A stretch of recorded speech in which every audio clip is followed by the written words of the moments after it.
All right, so we are back freshly off of the Homie Awards ceremony. And again, big thank you to all those who voted and participated in the 2025 Superhero Homie Awards. That was a great turnout and that was a great event. We had some surprise winners in that. A lot of fun. It was a great time. I'll be honest, I think out of all the Homie Awards we have, I was maybe the most satisfied with the results this year. And when I say that, I don't mean like they most closely aligned with like what I thought, because that would have been like 2 years ago when I got like the Marvels in that bitch and like Guardians of the Galaxy 3 just like walked home with everything. But no, I just mean like the variety of responses. You could tell that people really thought about the categories, and like it wasn't just, oh, my favorite movie is Superman, so I'm just going to vote Superman. Mm-hmm. Oh, I really love Daredevil, so I'm just going to vote Daredevil. I think Daredevil might have benefited from like, this is the only one of these 9 shows I've seen in a couple areas. But there was a lot of TV shows this year. I mean, it's understandable. We probably won't have that issue next year. Yeah, I don't think so. As far as I know, obviously we have Invincible, Born Again, which they're both going to be repeat contestants. Yeah. We have... Imagine actually getting a season out every year so you can actually be in the Homie Awards. That's unheard of. Yeah. Who does that? Yeah, it's crazy. The Boys. This is the Boys' last chance as far as that particular series goes. Yeah. To win big at the Homie Awards next year. That's true. Obviously, this is all of their mini spinoff shows that they're going to do, so we'll see how that goes. Yep. I wanted to talk to you about this very interesting phenomenon, that's all I can call it, and perhaps it is the most recent form of toxic positivity that I have seen. Oh boy. Yeah. It's been fascinating watching this unravel. And maybe it's just because of the corners of the internet that I hang in particularly, but I've been seeing a lot of this lately, and it is borderline surprising. If anything can still surprise you on the internet, that is. And that is people's response to, I believe her name is Christina Hodson, the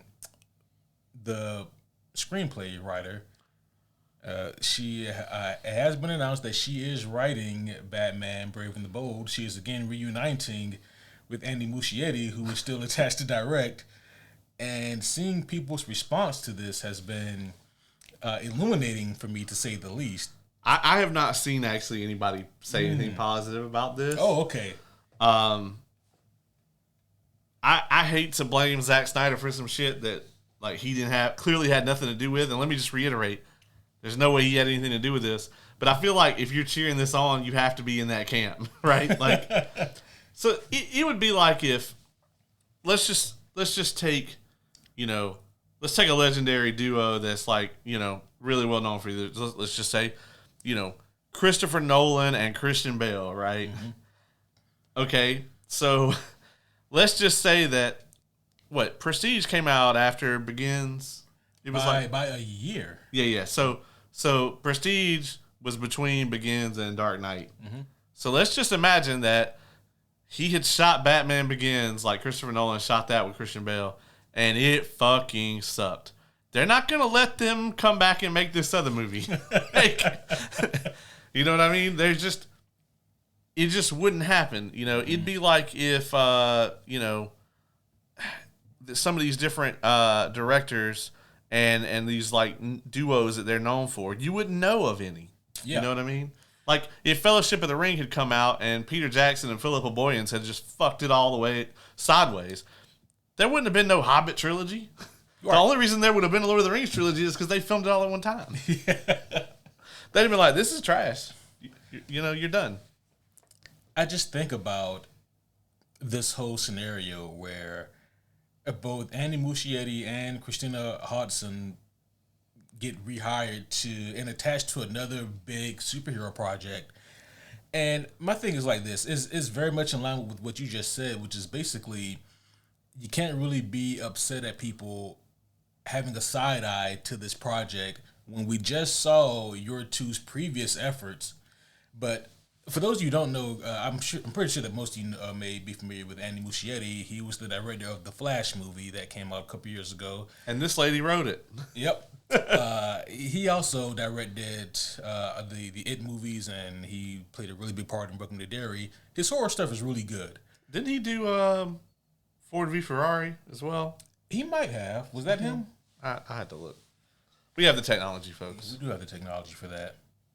Yeah, his superhero content, for me, even though it's only been one project so far, it would be enough to give me pause to hire him for another superhero project. You know, like I don't think I'd be rushing out to hire Andy Muschietti to direct another big budget, high profile DC movie. But then again, that's just me. No, he did. Ford versus Ferrari. That was same guy that did Logan. Yeah, he did the Electric State. Okay. And that also sucked. and hilariously, like that was that also had the Russos attached to it. Yeah. That shit just sucked all the way around. Yeah. But it cost a lot of money. Yep, that's true. And Christina Hodson, so I will state the things that she's done, and then I would also state what people have been saying in defense of her. Okay. And The Brave and the Bold. And I'd love to get your response. So, okay. So obviously she was brought in to do rewrites on The Flash, and part of the internet's defense of this has been, well, yeah, but who didn't work on the Flash movie? It's not fair to place the blame on her for how that movie script turned out. Okay. If you were brought in to fix it, and what we got was what you said is fixed, like that only works in one direction. Like if like let's just say Kevin Smith did the original screenplay. Not sure quite why I used him, but you could probably pick up on it. Let's just say Kevin Smith did the original, and then they had her come in and do the rewrites, and then we got the movie that we got. You could say Kevin Smith is not at fault because it's not his script that got made. Mm-hmm. But whoever the last person to turn in a script, that's the script that we got. Yeah. And the movie that we got was atrociously bad. And what makes that movie so bad, and you can go listen to our review and we'll drone on about it for like 2 hours. But what makes that movie so bad is that there's literally a comic book and an animated film that literally could one for one give you shot for shot what you should have made. This was not this was not Watchmen. It wasn't difficult to adapt this to the screen. Right. It wasn't some super in-depth, this isn't Game of Thrones. Mm-hmm. There's not characters standing around having inner monologues for 30 minutes. Yeah. You know what I'm saying? It's very, very easy to just take this blueprint, and I'd say maybe you have to do 5-10% absolutely stretching it to get this story adapted for the big screen. Yeah. And instead of doing that, they said, fuck it. We will just go full tilt on Michael Keaton nostalgia bait, and then fuck all with the rest of it. Mm-hmm. We don't care. Yeah, and we'll leave out extremely pivotal moments of this story that we're clearly adapting, but not adapting. Yeah. We'll waste money on getting Batfleck and Gal Gadot to do some of the worst work that they've done in these roles. Yeah. By the way. Yeah. I mean, and like, those scenes are awful, by the way. I don't know if you guys have seen the movie recently, but I've seen those clips again somewhere recently, and they're awful. So Miss Christina Hodson, she also wrote Birds of Prey. and people's defense of this has been interesting, in that there was so much studio interference. It's amazing that movie even came out in the first place. Now, is it actually confirmed that she's writing the script, or is it just heavily rumored at this point? I think it's confirmed. Okay. Yeah. That is mind-fucking-boggling to me. Like, I mean, we've talked about this ad nauseum. If there were ever a time that DC was going to step up and become the superhero movie franchise, it's right now. You cannot go fucking about with this. Marvel has their biggest chance at a comeback coming up.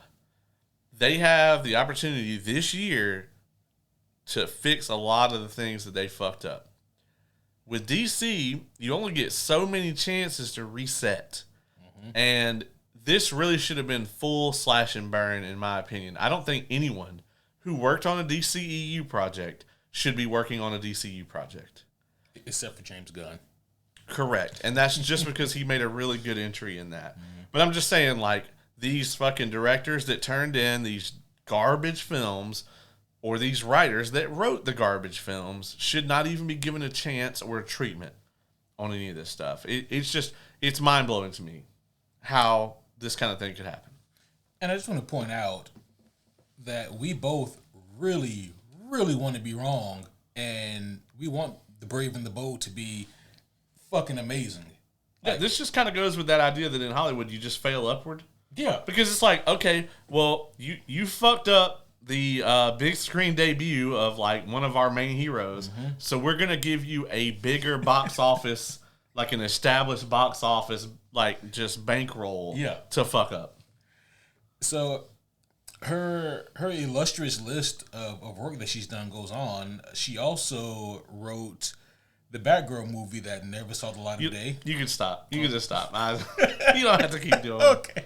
You don't have to keep going. I don't.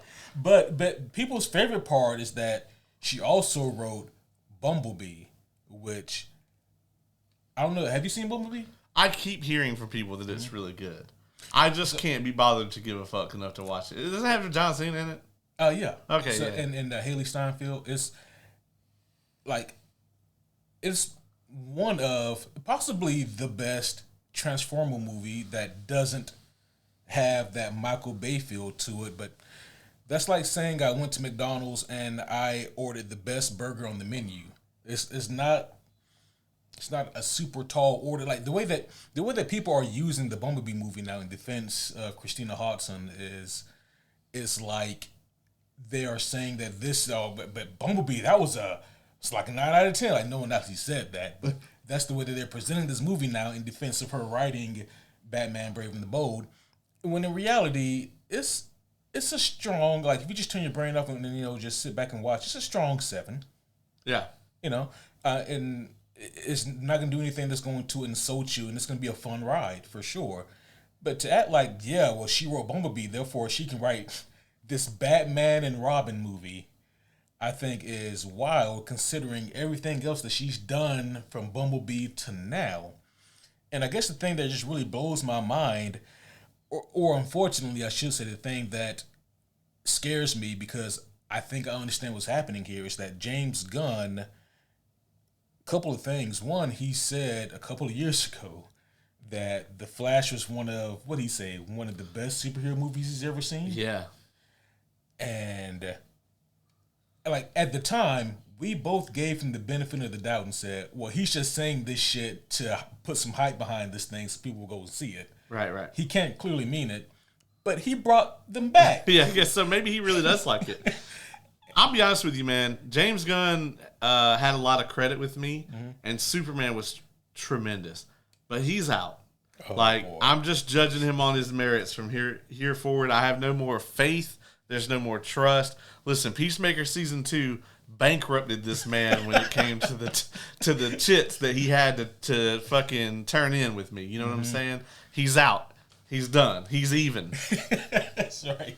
You got zero balance at the casino right now. That's right. Yeah, you got to bring me something and we'll talk. Yeah, this is just the last straw. I also think that James really wants to do something that is different from the previous incarnations of Batman that have been successful. So if you look at basically all of the versions of Batman from Begins to now, they have all sort of adapted the either dark and gritty or grounded approach to Batman. And I think that he really wants to bring back that kind of Grant Morrison Batman and Robin comic book flair, which I'm fine with. Yeah. I thought that one was really good, especially like that first third, tremendous stuff. It's never truly been done on the big screen. It hasn't. So this is new territory for Batman, which is rare to say. Yeah. You know? Yeah. So I think that like his idea, I think, is strong in his foundation. But man, I think that his approach to his idea is where the fuck ups will come, because I don't see how you can give Andy Muschietti and Christina Hodson the reins to an even bigger IP than The Flash. Yeah. And people will be like, oh, well, we need to give them benefit of the doubt. It'd be like, oh, well, John Peters is making the movie, I'm sure. But, we got to wait till it comes out. Yeah. Let's wait and see, guys. Yeah. That's their super strong argument where they try to take the moral high ground. Hey, guys, we all need to wait and see. Listen, if we're fucking, I don't know, attorneys, and we got this mountain of evidence that says that, hey, that guy's a fucking murderer, you don't just say, hey, well, let's just wait and see if he kills anyone else. And the other thing about that is, in every instance where people have said that, we have waited, and we have seen, and we were right almost every time. We want to be wrong. Yeah. I don't want this movie to suck, because it will break my heart as a Batman fan. Oh God, yeah. To see this movie just eat ass. Yeah, you cannot fuck this one up. Like, right. This is the most important one. Like, if you fuck up Clayface, we will be like, man, that sucks.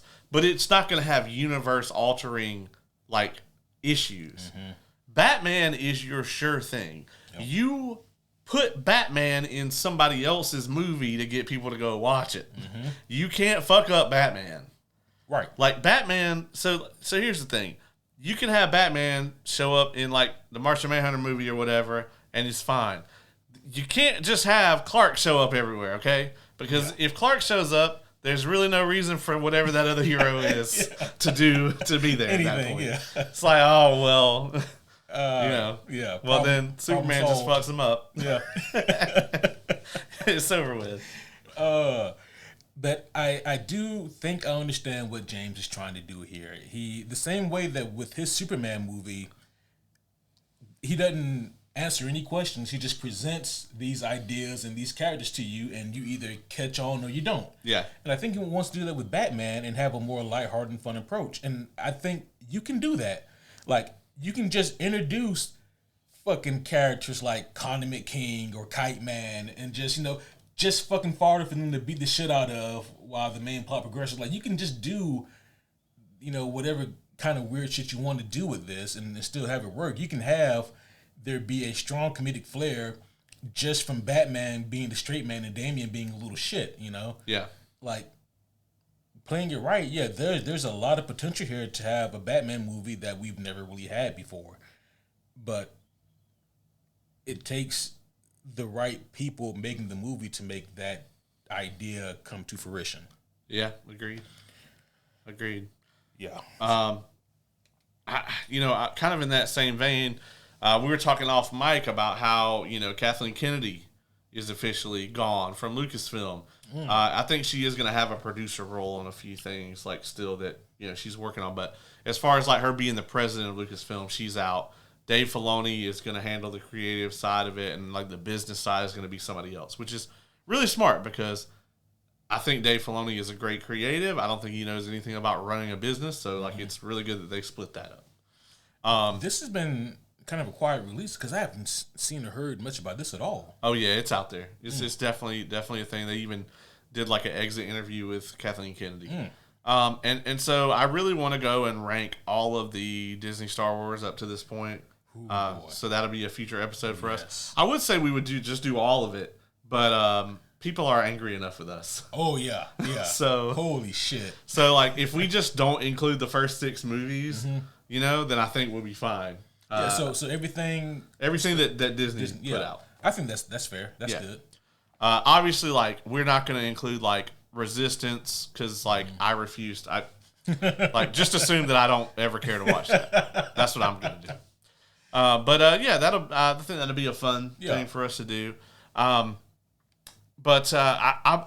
kind of in a similar vein worried about this because Kathleen Kennedy is out and Dave Filoni is in, but now we're getting all of these rumors and things, and this could be wrong, and I really hope it is. But apparently, the new leadership, which is, Filoni, and obviously Favreau is right there and has his ear, They are apparently really behind a new trilogy that's going to be, 10, 11, 12. Rey is not going to be a main character, but they want her to be in it, like as a figure. And apparently, it is all going to be led by Simon fucking Kinberg. Oh, correct. What? Yeah, and what's really crazy is when you read these releases, they're like Simon Kinberg of Days of Future Past fame. Yeah, and I'm like, yeah, dog. Why don't you list all the other shit he came out with? Like, well, no. He did Days of Future Past. Yeah, right. That's all we're focused on. Yeah, it's like, why don't you talk about how he was like the lead writer on fucking Apocalypse, or how his one and only movie he's ever directed was Dark fucking Phoenix. Yeah. It is pretty telling they left out the movie he directed. Yeah. And just went straight to Days of Future Past. Yeah, they're like, he was a writer on Days of Future Past. And I'm like, my dog, no. So I really hope that a lot of that is false. Like, I would hope that Dave Filoni would be completely behind giving us this Edge of the Empire movie. Well, not Edge of the Empire, Heir to the Empire. Sorry, getting my empires mixed up. But this Heir to the Empire movie. They were setting it up with Ahsoka. It's very clear that they're trying to lead into all of that. And I would really hope that that's the direction they're going to go in. I feel like them going in this, we're going to make another main Skywalker saga trilogy. I feel like that's very much we didn't learn anything from the past decade, right?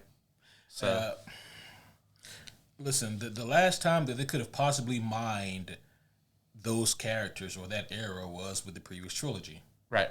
And they squandered it. Absolutely. All you can do now is scorch that earth and start over anew. I think that we just need to... We can move on from the Skywalker saga completely. Yeah, entirely. And as a matter of fact, I mean, unfortunately, they're all dead. Like, the only character you guys have left from the main 6 movies is a fucking Palpatine. Oh, gee. Yeah. Yeah, Rey Palpatine. I don't care. I don't care what name she stole, what kind of identity theft that she committed. Not to mention, like, there's a reason that y'all can just so easily get Daisy Ridley on the phone. She's not doing anything. So I don't know, man. Like I said, this is all heavily rumored, but I'm seeing enough of it to where it has me very concerned about the future of Star Wars. Not that I wasn't already. Man, like that is very concerning because Disney, they need to be back on the upswing right now. Yeah. And potentially they could be, with this year. Listen, regardless of what happens this year with their Marvel stuff, whether it's good or whether it's trash, they're going to make a lot of money this year. Yeah. I think Mandalorian and Grogu is going to do, maybe not $1 billion, but I think it's going to do well. Just because Grogu is so marketable. Yep. People really love Grogu. I think that I think that it's understated how much people really love Grogu. I'm going to go see it. Of course, we'll review it, guys, but the trailer and the marketing doesn't have me hyped because it literally looks like I'm just going to be paying $20 to go watch a 2-hour episode of the TV show. Right. And I mean, I guess that's okay. It's just, you guys have been giving me this for basically free at home. And now you want me to pay a premium price for it. For 2 hours of it, when normally I get like 10. Right. So, I don't know. They're really going to have to sell people. I mean, well, like you said, people are going to come out and see this regardless. I agree. The Mando and Grogu movie, like they're not going to have, and I think they're banking on that really, that they don't have to work that hard to get people to come out and see that. And I kind of hate that. Yeah, me too. Especially since, I don't know, 8 weeks maybe we'll be seeing it on Plus. Right. Yeah, if that. If that. We'll be seeing it in this intended format, in 6 to 8 weeks. So, what's the point here? But I don't know. Maybe they feel like Star Wars needs another win in the column for their live action movies. Maybe so. I know we need to get into the main event here, but I did want to give a shout out to the homie Jesse. I actually got called. I didn't even tell you about this. I got called out in person. I wasn't wearing this outfit, but I was wearing a similar, the homies love the drip. They do. And this dude, I was at Kroger, and the guy was like, "Are you from Superhero Homies?" And I was just like, "I am." And so, like, the guy, like, took a picture of me and everything. He's like, "Yeah, man, I watched you guys." So I was like, Hey. And then, like, after he walked off, I was like, man, I kind of wish I had got a picture of him. Yeah. So I could be like, hey, this dude recognized me in person. Well, but, you're walking around, in gear. Yeah, that's right. Yeah, I guess so. I guess that's what I get. But, yeah, man, so that was cool. So shout out to the homie Jesse if you're watching this. And, so we got some locals that are on to us. So. Yeah, always appreciate the love. Seriously, we get a lot of mixed bags sometimes on the internet. Mostly good. Yeah, I've been really liking the commentary lately. Have people been commenting on the Homie Awards at all? Yeah. My problem is I only check in every once in a while. Right, I probably should be more diligent with that. But I need to look into that. I actually need to watch them back. So. The homie K did watch them, and she was in fact furious when Dilly said that shit about the one in the raincoat. I knew it. I could feel her anger, and she was nowhere nearby. Right? Yeah, exactly. But tonight, folks, we actually got a very special one for you. We do. But before we get too far into things, I suppose proper introductions are in order. So, homies, one and all, welcome back to another very special episode of the Superhero Homies Podcast. My name is Quentin, and as always, I'm here with the world's greatest co-host, the homie Caleb. What's going on, everybody? We have none other than the 2025 multiple Homie Award winner. Crypto is right here in front of us. That we do. Junior's right there. I know he's right there. He'll be okay. Yeah, he's leaving after tonight. He just wanted to hang out and count his trophies. It's going to take a while. He's really been throwing a fit. Yeah, but he's a super dog, but that don't mean he can count good. I'm aware. But he's been drinking a lot more lately. Okay. It's not been good. Well, you're the one that keeps filling the bottles back up. He throws a tantrum if I don't. That's right. I understand. Jeez. Yeah, it'll be okay, Junior. It'll be okay. But yes, go check out the Homie Awards, everybody. It went super well. Tonight, we're actually, this is a great idea. We're going to be talking about the art of the twist. What's a twist? The twist. Yes. What are some of the greatest twists and or reveals that you've ever seen, read, or experienced before? This is something that I've been wanting to do now for a while. The idea originally came to me back in November, but December through now has been so packed. Yeah, it's rare we actually have time to just do some shit we want to do. Yeah. And with Born Again coming back on soon. Born Again. Born Again coming back on soon. We're about to be locked right back into that same nonsense. So. Oh my goodness, yeah, right back in it. But you know what? It makes the content that much simpler for us to follow sometimes. That's right. It's gonna be difficult for us to really give you guys a spoiler warning for this one. Yeah. So if you hear us start to talk about a thing and you haven't seen or read it and you don't want to get spoiled, I don't know, tell you, pause it, fast forward a couple minutes, because pretty much everything we're going to talk about here tonight is spoilerific. Did you finish His and Hers before I ruin it for you? I did not. Okay, so we're not going to talk about that one here tonight. So hey, if you're watching and you've seen His and Hers on Netflix, look at me in my eyes. Yeah. If not, go watch it. It's really, really good. It's only 5 episodes. It's a quick watch. I think it's 6 because I've seen the first 3. Okay. Well, it's shorter than most things.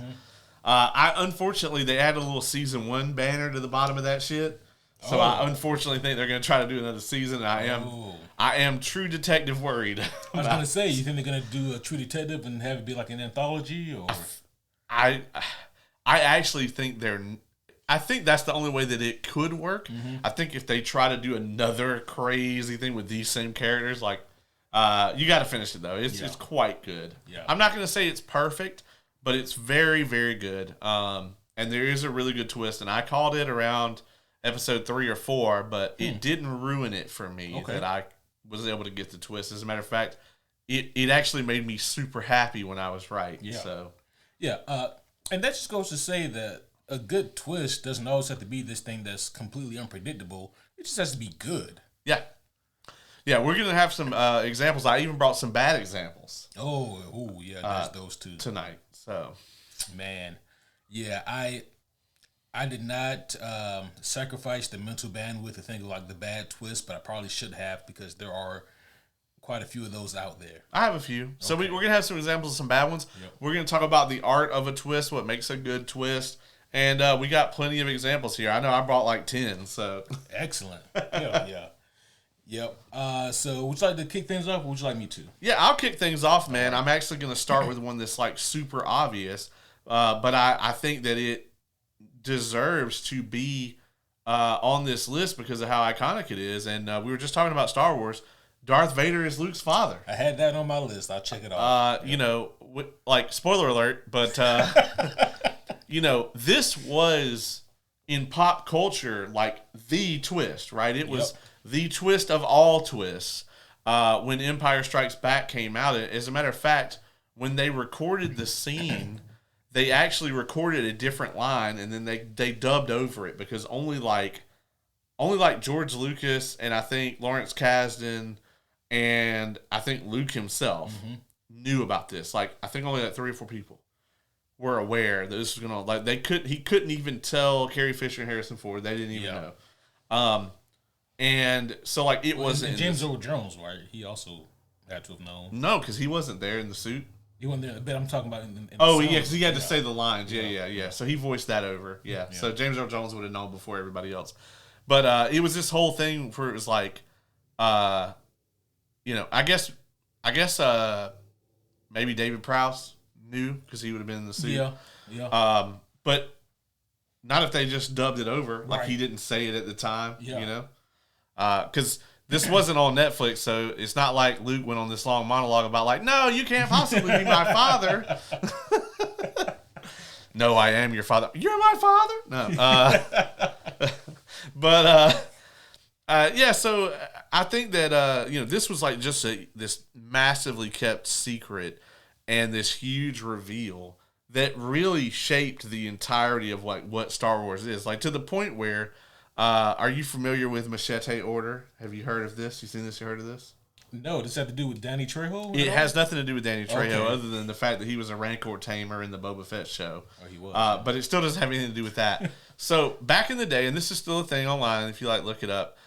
There's this concept of Machete Order, and it's basically you watch the original New Hope, so Star Wars Episode 4, Empire Strikes Back. Then you watch the prequel trilogy. So it's like you get the first 2 episodes and then you get the reveal from Darth Vader. And then you go back and see how it all happened. And then you get Return of the Jedi at the end. And so it's kind of like the entire prequel trilogy is like this super extended flashback sequence. Yeah. And I've watched it this way before. And it has a nice little interesting flow to it, you know. But I mean, yeah, it spawned a whole trilogy. This reveal did. Yeah.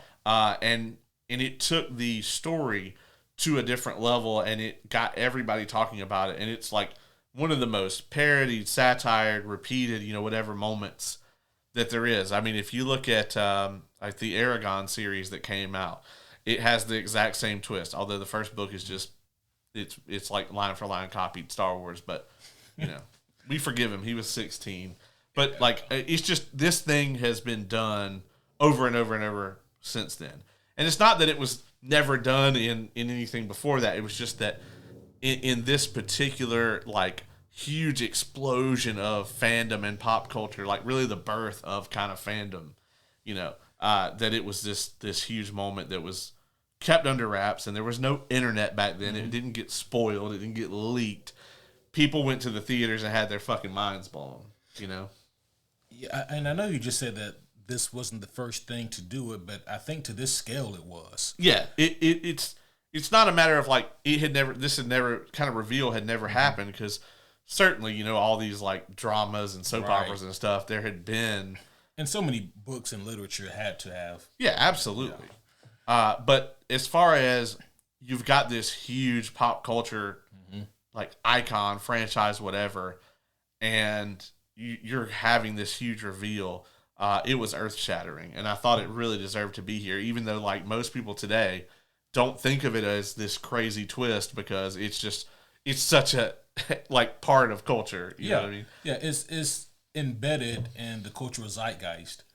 People just know that and they recognize it, and it's to the point now where it's so impactful and it was so compelling and so good that now, in a weird way, people don't value it the way that maybe we should, because now it seems like, well, of course, this is so, you can even call it tropey if you want to. It wasn't then.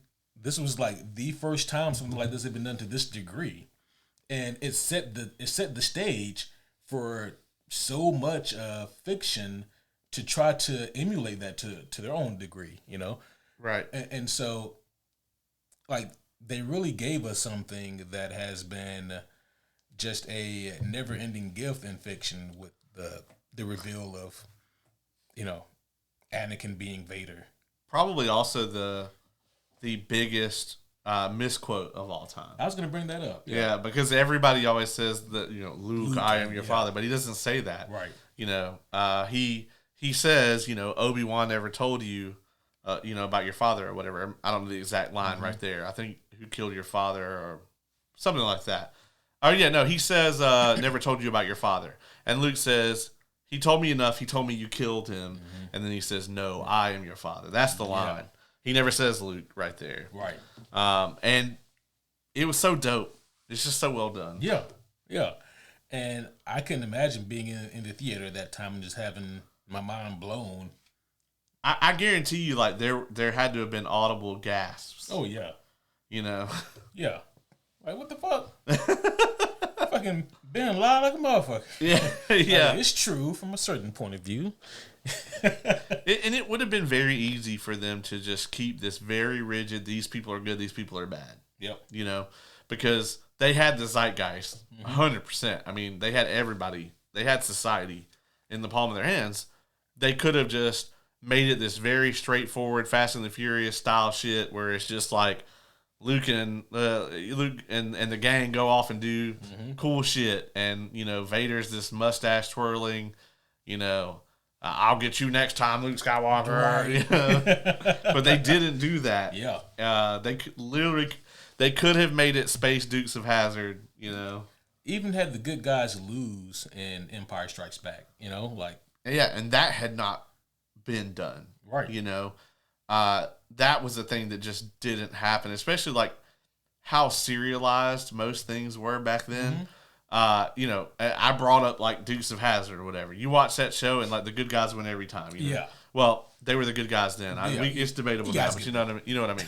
But it's like, you know, it was the same thing with like, you know, Matlock and like all those kind of shows. Gunsmoke, you know what's going to happen. Yeah, it's like, oh yeah, the bad guys might be ahead for a few scenes, and then the good guys gonna go coup it up. Yeah. And win. Exactly.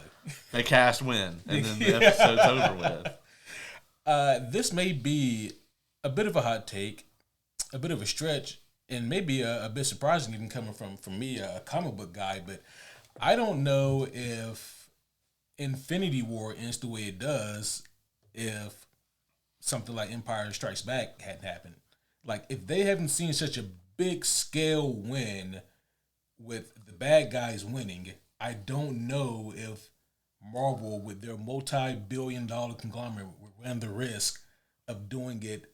I mean, because even if you read the comic book guys, like, Thanos snaps at the beginning, and then the rest of that story is them trying to unfuck the shit that Thanos has done. Right. Whereas in the movie, in the Infinity War movie, we see Thanos gather the gems, and then at the end of it, he fucking snaps. He wins. Thanos wins, which is a different comic book, but that's a different story.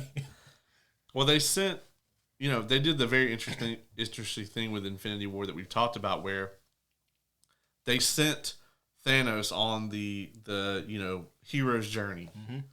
And it was such a cool way to shoot the movie from that standpoint. I think that's why it's so unique in the MCU and superhero movies in general. Like, I really love Endgame, and I think it's also very unique. Yep. But I agree with you. And it was to the point where I'm not going to spoil it, but the latest Stormlight book that came out that everybody was, it was a big deal, Wind and Truth.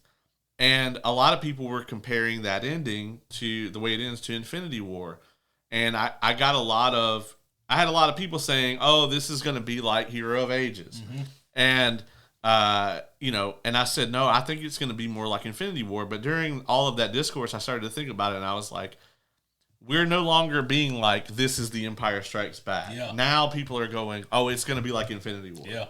And it's like, it took damn near 50 years for that to transpire. It was just crazy. That's a big gap. Yeah. It's a huge gap. Yeah. Absolutely. And this is my, I have to say this whenever I mention the Infinity Gauntlet comic book, but you guys should also read Thanos' quest that precedes it. That's when you see Thanos gather the gems, and I think that it's an even better story than Infinity Gauntlet. There, I said it. Go read it. Didn't Jim Starlin pass away this year? Oh, dear Lord. He's still alive. He's still alive? Yeah. Okay. He just or was it he was just supposed to be at Dragon Con or something and didn't come? Oh, it was Jim Shooter passed away. Oh, okay. Yeah. All right, well, Jim Starlin needs to come to Dragon Con then. Absolutely. He was there a few years ago. Yeah. He needs to come back. Yeah, I was thinking about Jim Shooter. I got confused. But, man, listen, if we don't see you for long enough, we just assume that you're dead. Yeah, that's right. You need to come visit. Yeah. We'll interview you for the show. We'll be happy to do that. Absolutely. Great number one pick. So I'm gonna pivot a little bit here. I had a few movies, a couple TV shows, and some comic books. I'm gonna do a comic book here, and I even got a video game on here. Oh yes, I got two actually. Ooh. I'm gonna start with Kraven's Last Hunt. Show and tell here. Okay. Yeah, Kraven's Last Hunt. So there's, I don't know, hundreds of good to great Spider-Man stories. Hundreds, maybe even more. But Kraven's Last Hunt has always been among my favorites. Right. And the thing about Kraven's Last Hunt is that this was one of those stories that's so good that it was supposed to be just a definitive thing. But it ended up being so good that it, kind of had the reverse effect. So basically what the story is about here is Peter's in a bad space, mentally. Go figure, Yeah. Well, that's weird. He's usually just so evened out and good to go. But at this point, Peter, he's lamenting the fact that he's lost so many people close to him. Captain Stacy, Gwen Stacy, and more recently he lost his friend Ned. I don't say that to allude to anything that could happen in the movies, just the fact that Ned at this point was dead in the comic books. And so Peter, he's going through a hard time right now. He's dealing with a lot of grief, and it's just all kind of compounding on him. And you juxtapose that with Kraven. And Kraven here is, to me, the most imposing he's ever been. Kraven, he starts off this story very somber, and he's just kind of reminiscing on his life and on his childhood, taking the good from the bad from it and all that. And you can surmise that, okay, Kraven, he's talking in finalities here. Right. Kraven, he's sick. He's very sick. He mentions that he has these ailments that his potions and his tinctures can't fix, can't make him stronger. And so he wants to go out with a bang. He wants to go out with honor, is the way he describes it. And with Kraven being the big game hunter, yes, Sony, Kraven is a big game hunter. And not an environmental activist. Yeah. He doesn't even really say that many animals either in that movie. I don't know what he is. He's just some guy. Kraven the guy. Yeah. Kraven the guy. And his dad does a really terrible Russian accent. Yeah. But Kraven, he decides that he doesn't just want to beat Spider-Man. He wants to prove that he could be a better Spider-Man than Spider-Man. And his timing couldn't have been any better because Peter is at an all-time low, and Craven has something that he needs to prove. And there's an amazing story that happens all the way in between this. But to get to the part of this that for me was just a real fucking kicker, just a really interesting twist slash and or reveal was the ending of this thing. So Peter, as he's climbing out of his own mental anguish and abyss and dealing with his own kind of grief and depression and trying to figure things out for himself here, there's Craven, who at this point in the story, he's bested Spider-Man in combat, had him dead to rights, and he was able to beat a foe that previously had beaten Spider-Man, and Craven even did part of this shit dressed up as Spider-Man, just to prove a point. And by the end of it, Craven, he lets Spider-Man go, and Peter, in his mind, he's like, I'm going to come back and deal with you, Craven. I have to go deal with this fucking villain you just let go, who was a Vermin. Vermin was like a fucking rat man creature. And so Spider-Man goes to deal with Vermin, and Craven, he has this last Summerson moment where he looks at like a portrait of his family and all of his heirlooms in his home, and he picks up a rifle and he kills himself. And just an extremely shocking and gruesome manner. The way that the story is building up, you're thinking that, oh, he's probably going to die in a fight with Spider-Man if he's actually going to die at all. Right. What you don't see coming is Craven winning the fight, letting Peter go, and then offing himself. And for Craven, that was the ending that he wanted for himself. Right. That was the thing that he saw like as the big finality of his life. That was his Valhalla. That was his Valhalla, yeah. And so he had done exactly what he thought he was setting out to do. And, oh yeah, there it is. Yeah, so he just puts it to his head and he aims it so he's right in the casket. I will not show that particular image. Yeah. But yeah, it was just a very gruesome story. And then, like, the crazy thing about it, that's not the end of the story because Spider-Man still has to fight this motherfucker who right. can't even let go. Right. And then, finding out what happens and, Peter dealing with his own shit, he just wishes that things could have been a little bit different. That, maybe, not saying that it compounds Peter's grief, but it gives him a different outlook on things. And he's like, man, like, I don't want my grief to manifest anything like this. Right. And so this was just such a unique book of its time. I think that this story came out originally in 1987.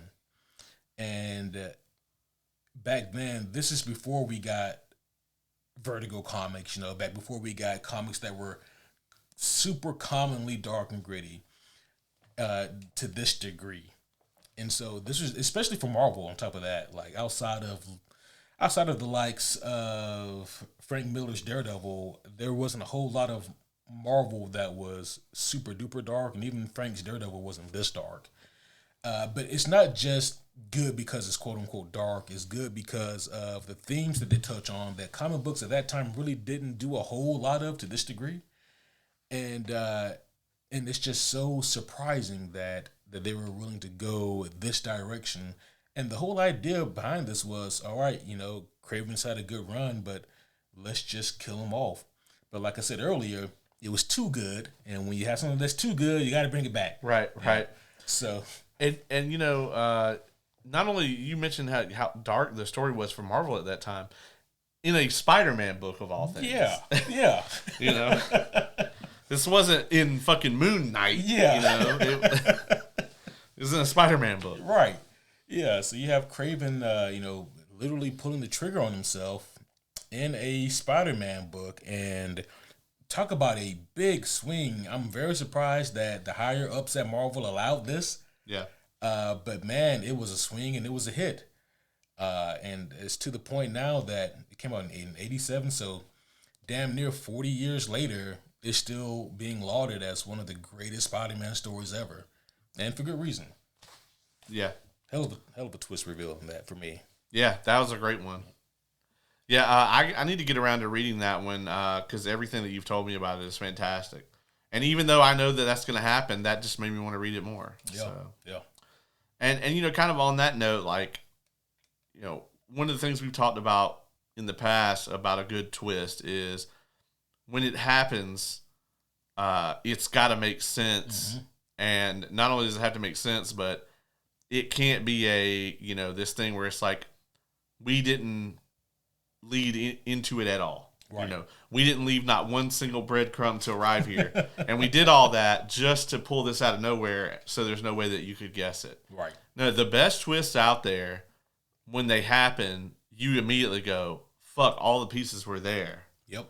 You know, or you even go back and look and be like, did I miss this shit? And then you find out it was right in front of you the whole time. That's a brilliantly written twist. Yes. You know, some of the bad examples I have are just like the out of nowhere shit where you're like, nothing led up to this. This doesn't make any sense. It doesn't make the story better. It actually makes it worse.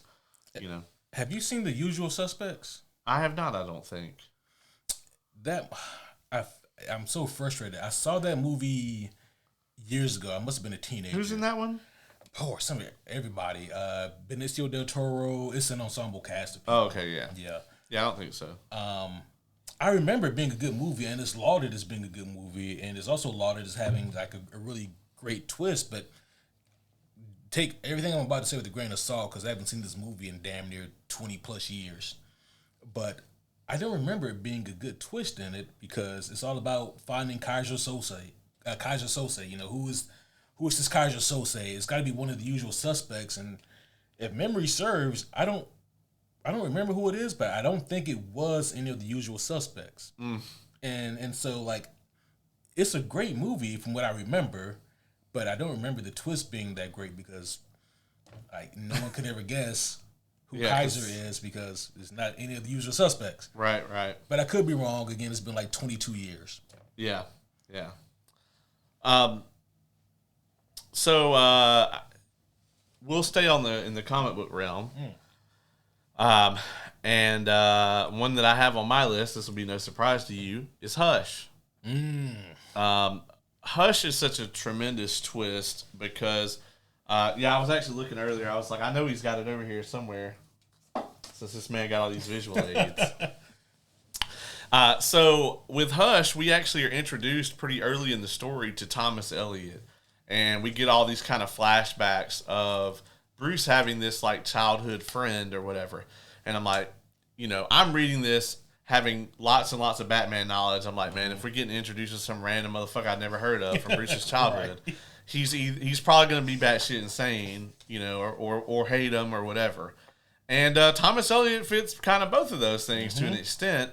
But Thomas Elliot isn't actually really the great twist in this book. The great twist in this book revolves more around the Riddler than it does with Thomas Elliot, in my opinion, because I feel like with Thomas Elliot being a like renowned surgeon and everything, and like Hush showing up with all the bandages or whatever, I think it's pretty easy to put two and two together and figure out, or like you're like, well, clearly it is this guy, even though the book will have you doubting it several times over. What doesn't make sense is like how and why Thomas Elliot is doing any of this shit. And as it turns out later on in the book, the Riddler had a inoperable brain tumor. Yeah. And he was seeing Thomas Elliot, and he ends up using, I thought that was the Lazarus Pit scene from all the green or whatever. But as it turns out, the Riddler ends up using a Lazarus Pit to bring himself back. And the Riddler, thinking that Thomas Elliot is, I believe his idea was like to extort him, right? Like that he got the cure for cancer. Yeah, something like that. And as it turns out, he finds out that Thomas Elliot has this huge hate boner for Bruce Wayne. Right. Which the Riddler, coming back from the Lazarus Pit in his insanity, actually has a moment of clarity and deduces that Bruce Wayne is Batman. Yep. And so when he finds out that Thomas Elliot has this hate boner for Bruce Wayne, he's like, oh, well, we got a different plan then that we can enact. And so as it turns out, like Riddler actually has this damn near flawless plan that he concocts with Thomas Elliot as Hush. to basically take Batman and all his allies out. Yeah. And one by one, they go about like getting all of the different villains in place to essentially alienate Bruce from all his allies in one way or another. And then the only reason that they lose is because they fucked up and they fixed Harvey Dent. And that's the only reason that their plan doesn't succeed. Right. Which is craziness. Yeah. Like, they were playing some real 4D chess with this one. Which you got to if you're going to try to outsmart Batman. Yeah, absolutely. And they did it. Yeah. You know? The thing that always impressed me about the Hush story was that they being the people who made this, fucking Jeff Loeb, Jim Lee. Yeah. They were having to change the story, not quite issue by issue, but close to it. Right. Because very early on, they were like, man, people already know Hush has got to be Tommy Elliott. Right. Well, what if we kill him? Then how the fuck are we gonna fuck it? Let's roll with it. Yeah. And so, we get the scene where it looks like Tommy Elliott is killed by Joker. Right. And you're like, well, holy shit! Like everybody's thinking, I thought that Hush was. Yeah. Well, I could have sworn that was Hush. Oh shit. Like, what the fuck? And it's just a great utilization of their characters via manipulation. I mean, so they even get Clayface in on this. Yeah. And then on top of that, they also test the waters as well. They're like, well, let's put a Jason Todd cameo here to see how people bite on this. Yeah. And holy shit, did people bite on that? Oh yeah. As a matter of fact, this book ends up setting up Under the Red Hood. Under the Red Hood. Yeah. Because Batman, he asked Riddler about where Jason's body is, right? And Riddler just kind of like teases him about it or whatever. Because I think at this point he's already operating as the Red Hood, right? Yep, just in the shadows, yeah. So, yeah, he's already resurrected. Yeah, and they address that in Under the Red Hood because there's a moment there where it's like, well, how would Clayface know exactly what he looks like, however many years later? Right. Well, it's because he saw him. Yeah. Yeah. He's alive. Yeah. Hush is tremendous, and I told myself I was never gonna buy another version of Hush because I own enough. But recently, like the absolute version of Hush, I saw online for half off, and I was like,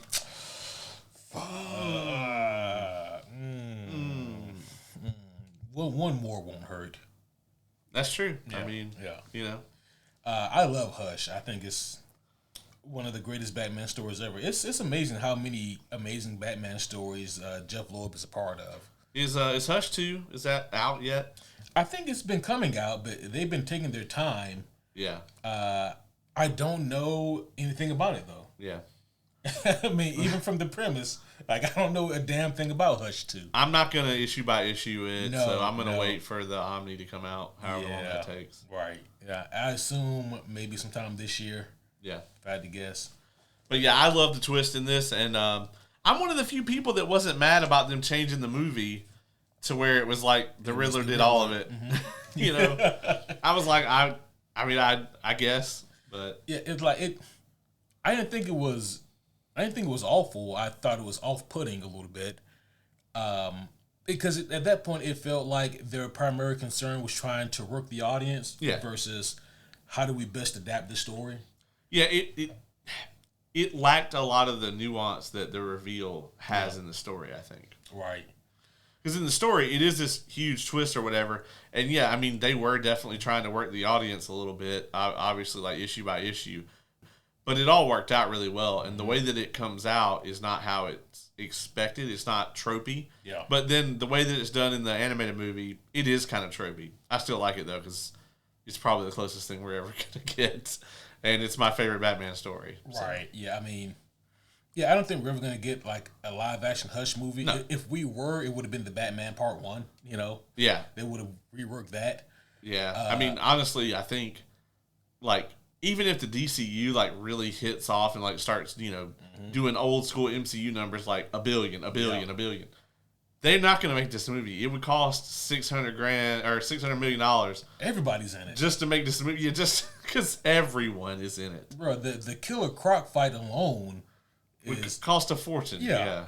They have to get Andy Serkis. Oh my gosh, yeah, on stilts and still have him slithering and shit. It would be so difficult. The Killer Croc fight would be insane. I mean, there's just so much in this. Like, as far as all the different like pieces and players, I mean, you have to get, Two-Face, Joker, Ra's al Ghul, Talia, Hush, and then like the whole Bat family, pretty much everyone, Catwoman, and then the Riddler. Yeah, I mean, it's so many people involved in this story, like just a revolving door of Batman characters, but it all plays out and it all works.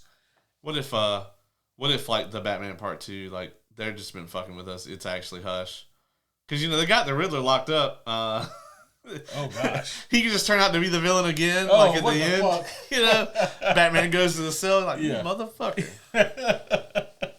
I had you here with me last time, Batman. Quit fucking with me, dog. Yeah. Oh shit. That'd be hilarious. Paul Dano did such a great job. He really did, man. We talked about that Quentin Tarantino fuck situation. Quentin Tarantino. That was just some wild shit for him to say. Yeah. I know we talked about this a few episodes ago, homies, but still, it's... Yeah, it was a damn near Bret Hart level. It's like, man, so Bret Hart, so what do you think about the Olympics coming up this year? He'd be like, man, fuck Bill Goldberg. Yeah. Who never be in the Olympics? Bill Goldberg. Fuck him. Yeah, it was just like, so Quentin Tarantino, what do you think about the Red Sox this season? He was like, you know what I really hate? Paul Dano. Like, what the fuck?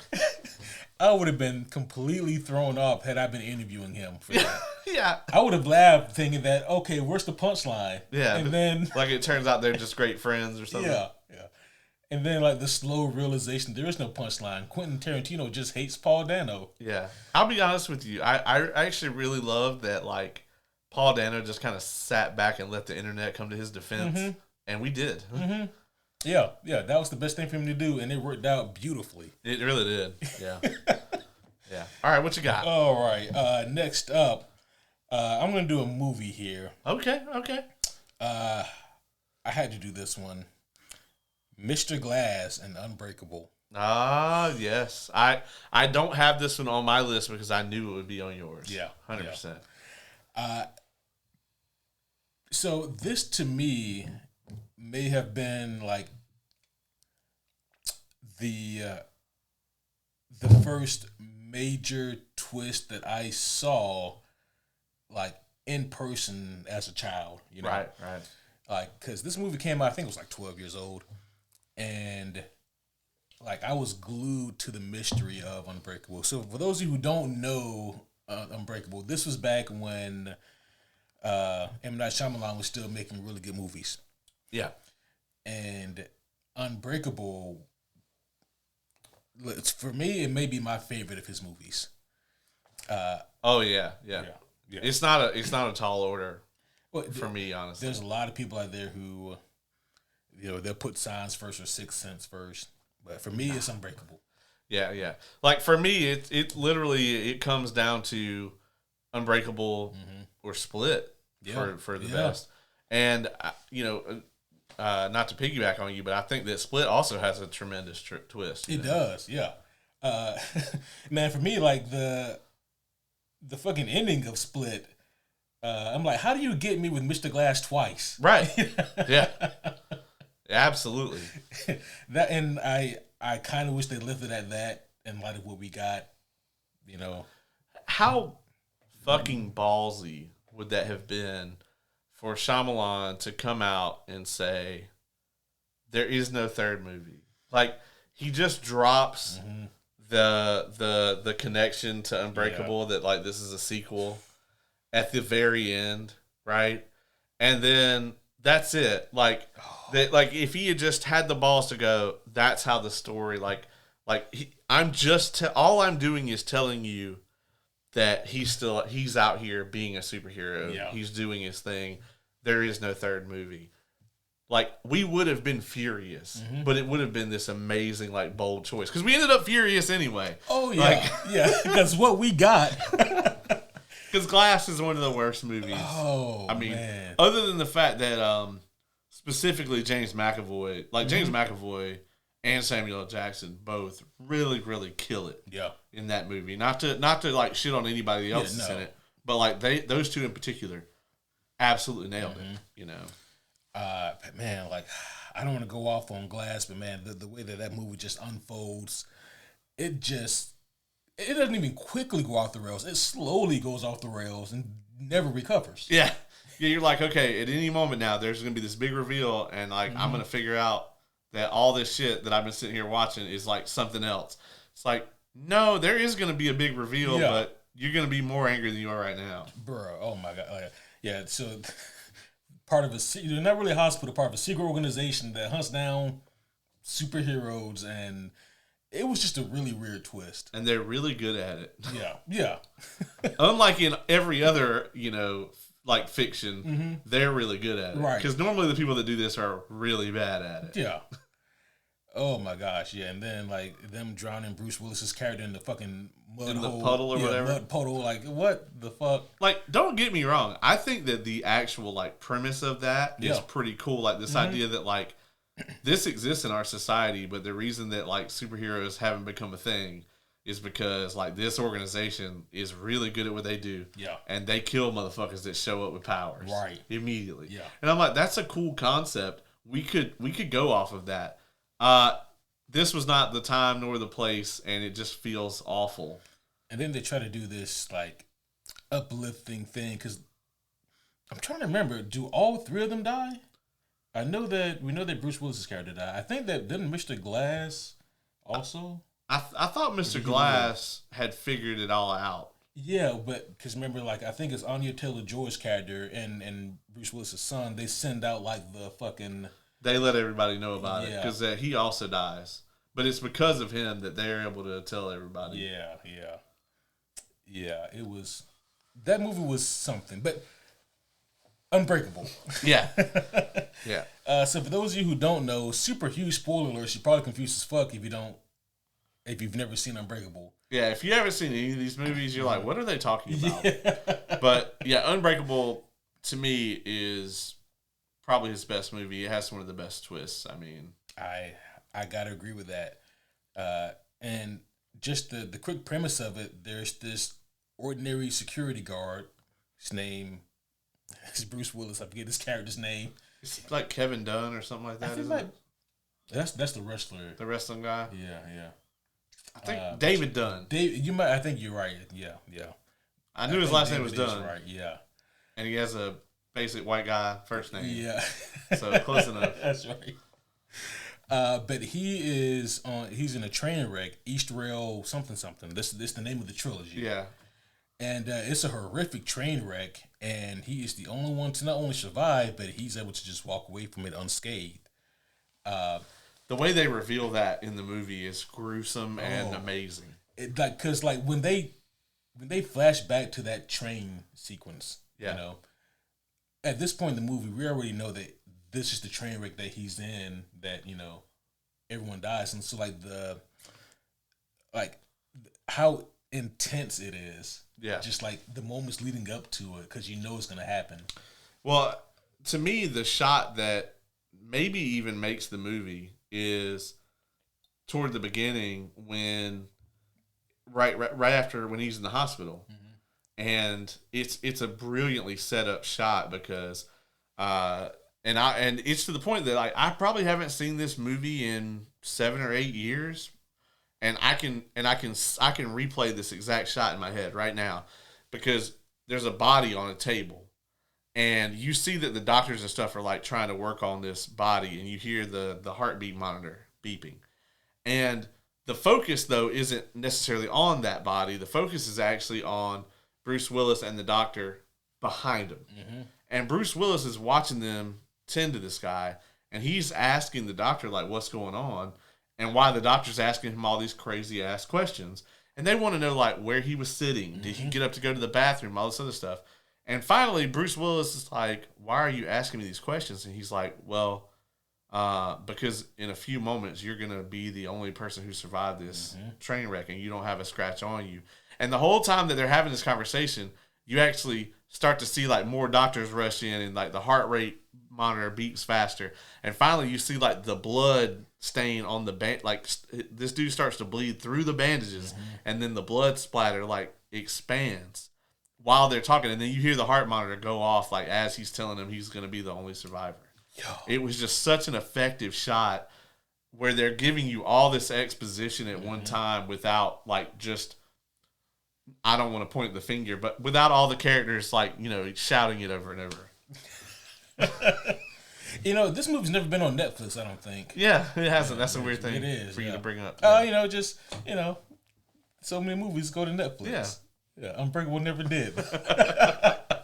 But the character of Mr. Glass, right? Like, he has an actual name, and it's not creepy Frederick Douglass, but that's what he looks like.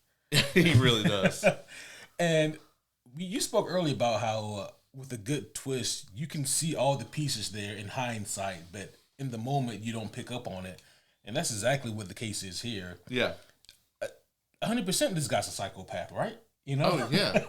But for some reason, he's just so kind of charming and endearing in his own little way, and he's helping our protagonist. Right. You know, he's helping David.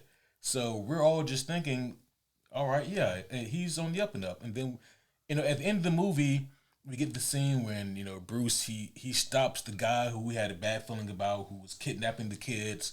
You know, he stops him, and he goes to Sam Jackson's his art comic book museum. Like, he's got like this big event going on, and they have this incredible meeting when David is finally embracing the fact that there is something very special about him. And he says to Sam Jackson, "So what do I do now?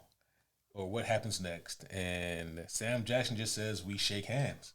And the thing that we forgot to mention is that one of David's abilities is whenever he touches people, he can get a glimpse into their life, kind of like a premonition about who they are, so to speak. And so when they shake hands, David sees all the atrocities that this man who we thought was his friend has committed.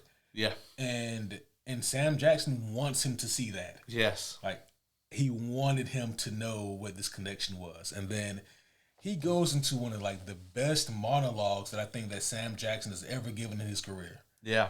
You know, so many sacrifices just to find you. There's the building that caught fire that killed a bunch of people. Obviously the train wreck, and then there was something else he did. It was a bomb that he was, I think, planning to fucking set somewhere. It's very Thanos, right? Yeah. Where it's, you know, and like the crazy thing about this movie too is it came out like 2000. Yeah. There was no superhero boom. Nope. Okay? It didn't fucking exist. Like, they literally just let this man put out a blockbuster that was very similar to, like, you know, Christopher Nolan has said that if Zack Snyder's Watchmen came out right now, it would be this huge, like, lauded thing. But unfortunately, they put the cart before the horse. Yep. And they came out with like the dissection and the teardown of the superhero team before there was a superhero team. Yeah, you can't do the deconstruction before the thing is out, and that's right. Exactly, that's what they did. And this is kind of also that they kind of took this like fucking Superman story to an extent, and they did a deconstruction. And now, obviously, like we had Batman '89 and like you know, Richard Donner's Superman and all that, but this sort of darker, much more mature. There's some very mature shit in this movie. Yeah.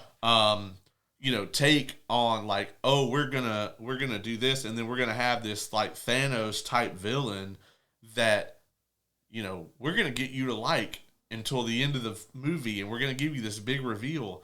And not only that, but like he is in this Thanos position where he's like, look at me, I have borne this burden of doing all these things. Yeah. And I'm the only one, you know, who who can bear this burden and do this thing that must be done to find you.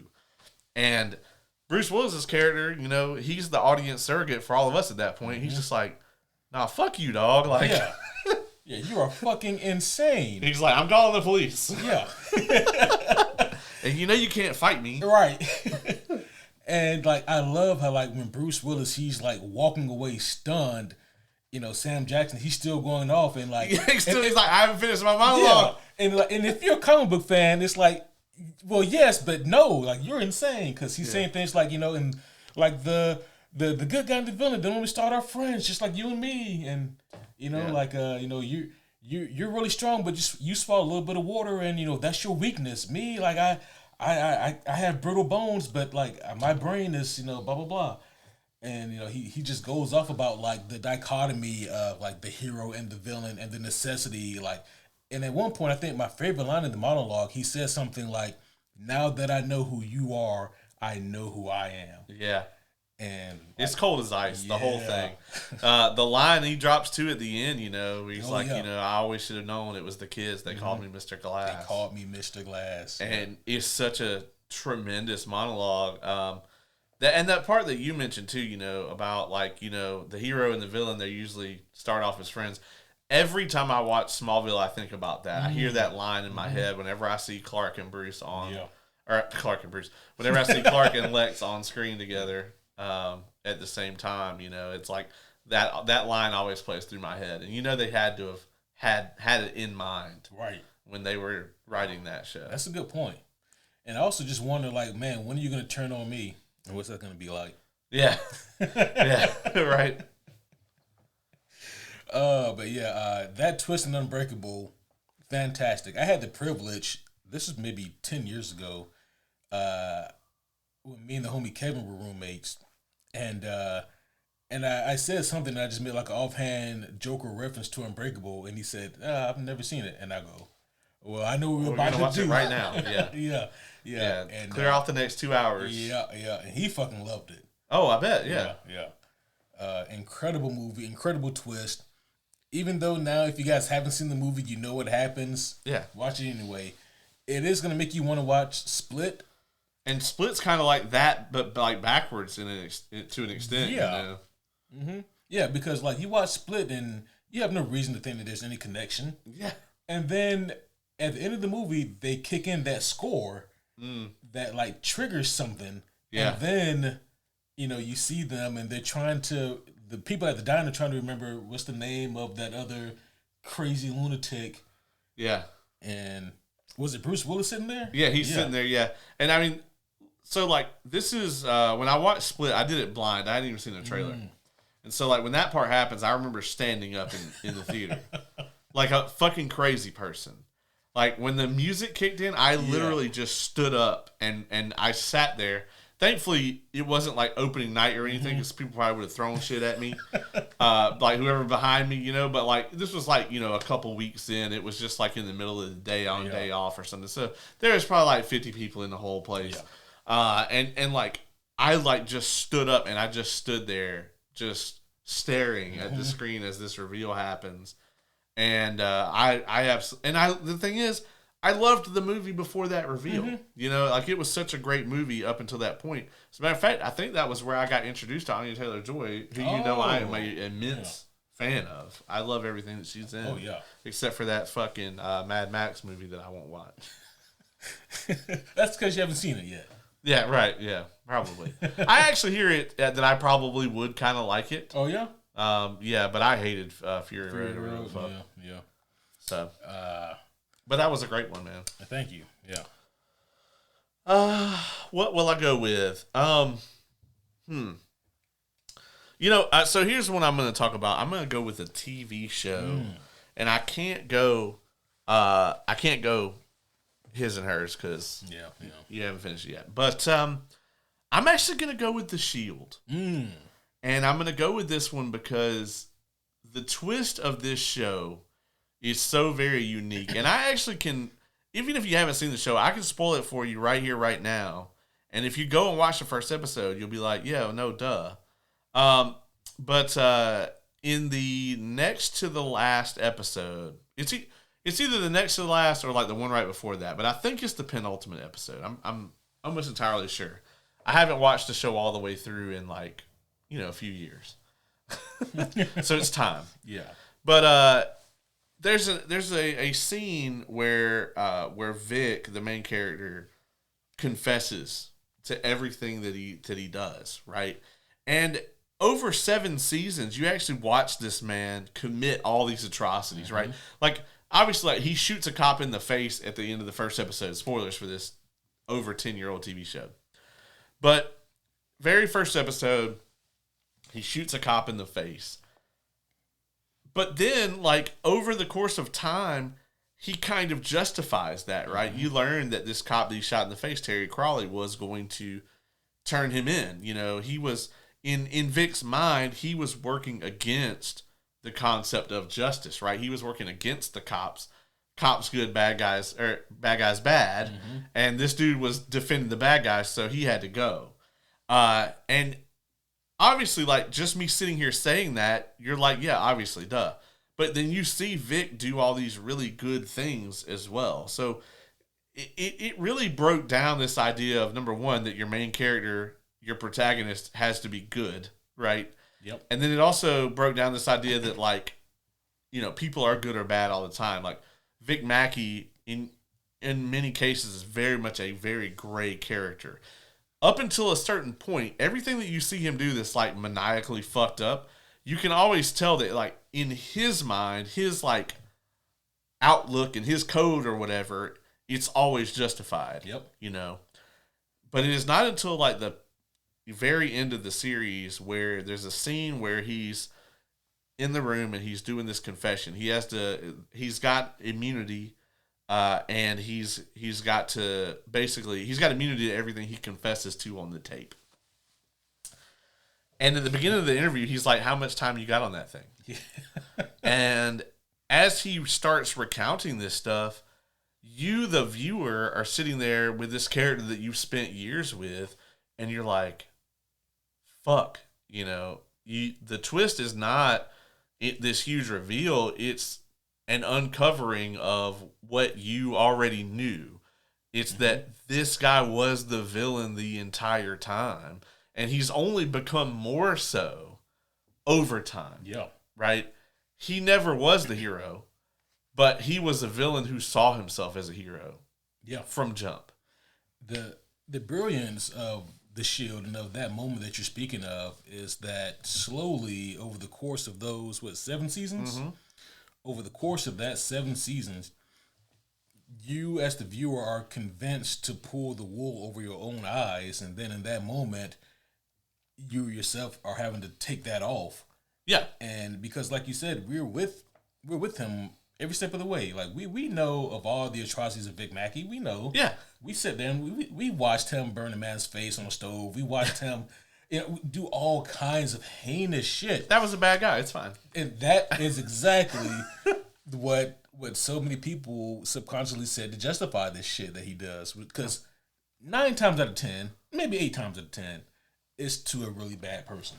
Yeah, I mean, it's spoilers for Breaking Bad here. It's a little more recent, but, like, a lot of people, Walter White was very similar in a lot of ways. And as a matter of fact, there's a lot of similarities between Breaking Bad and The Shield. And I actually think some of the writers worked on both. Or like some people in the writer's room, worked on both shows. But if you look at it, a lot of people, Walter White is a lot more, I think, sympathetic, apologetic in early Breaking Bad.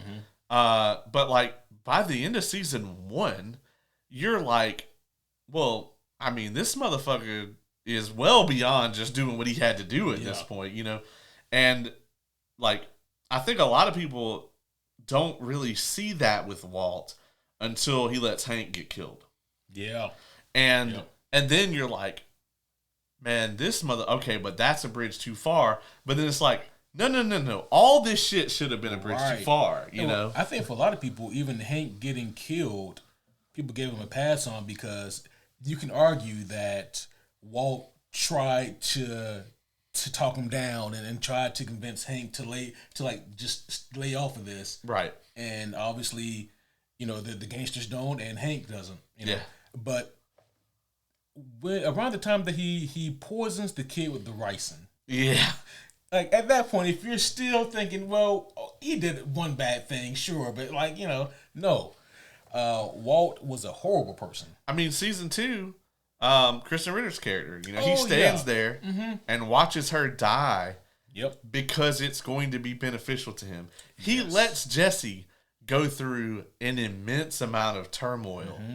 He sells Jesse to to some racists. Yeah. It's insane, man, all the stuff that he does. And it's very much like this with the Shield, where you watch this character do these things, but you still don't want him to lose.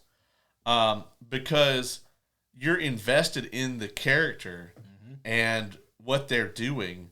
And also, in a lot of cases, especially with Vic, it's like there are people around him that are protected. And if Vic goes down, they're going to go down. Yeah. And one of the things with the Shield too was with Lim obviously was a huge example of that. He's one of those characters where well, shit, man. I mean, he really didn't want to go along with anything fucked up. He's not really a bad guy. We don't want to see anything happen to Lim. But then something does happen to Lim. And when Vic finds out about it, he kind of still covers it up. You know what I mean? And it just is this very slow descent into this whole situation. And then at this moment, it was right in front of you the whole time. You're like, oh no, he's the villain. Yeah. 100%. Right. It's not gray. It's red. Yeah, it's absolutely. Absolutely. His BioWare light side, dark side meter is all the way. Yeah, a complete bad guy, and I love the ending for that show as well, because in most cases like this, you're thinking that they're either gonna die or end up in jail, and for him, it's kind of neither and both. If you want to argue in a certain way, you can definitely say that his life is now a jail, and that who he was and who he aspired to be is dead. Yeah, and now he's just this fucking pencil pusher. I mean, in a lot of ways, I feel like Vic is I think prison would be better for him than what he's actually dealing with, because at least he's in prison, he can put together a little gang or whatever. He probably would, Vic's pretty good in a fight. He's a tough guy. He's charismatic. He knows how criminals think. He would have been fine in the Slammer unless he just got murdered. It depends, because he put away a lot of bad people too. That's true. It really would depend on where he ended up, because he also abused the law and framed people and shit. But I honestly think that his existence is worse. Yeah. And he really doesn't have anybody. All his friends are either dead or in prison. You know what I mean? Yep. His family's gone. He has no way of getting a hold of them, getting in touch with them. The ending to that show is one of the best endings to a show ever. Yeah. It is one of the best TV series finales of all time, and so many series finales fuck it up. Oh yeah. And I love it because it tells you what happens with him, but it still leaves it nebulous. Yeah. And I really love that, because you just want to live with Vic for a little while just to see what his life is like. But yeah, I thought it was tremendous. Yeah, it was incredible. And in a lot of ways, the actual protagonist of the show is actually Claudette. Yeah.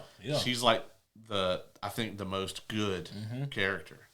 And she's you get a lot of her story is kind of directly tied to his.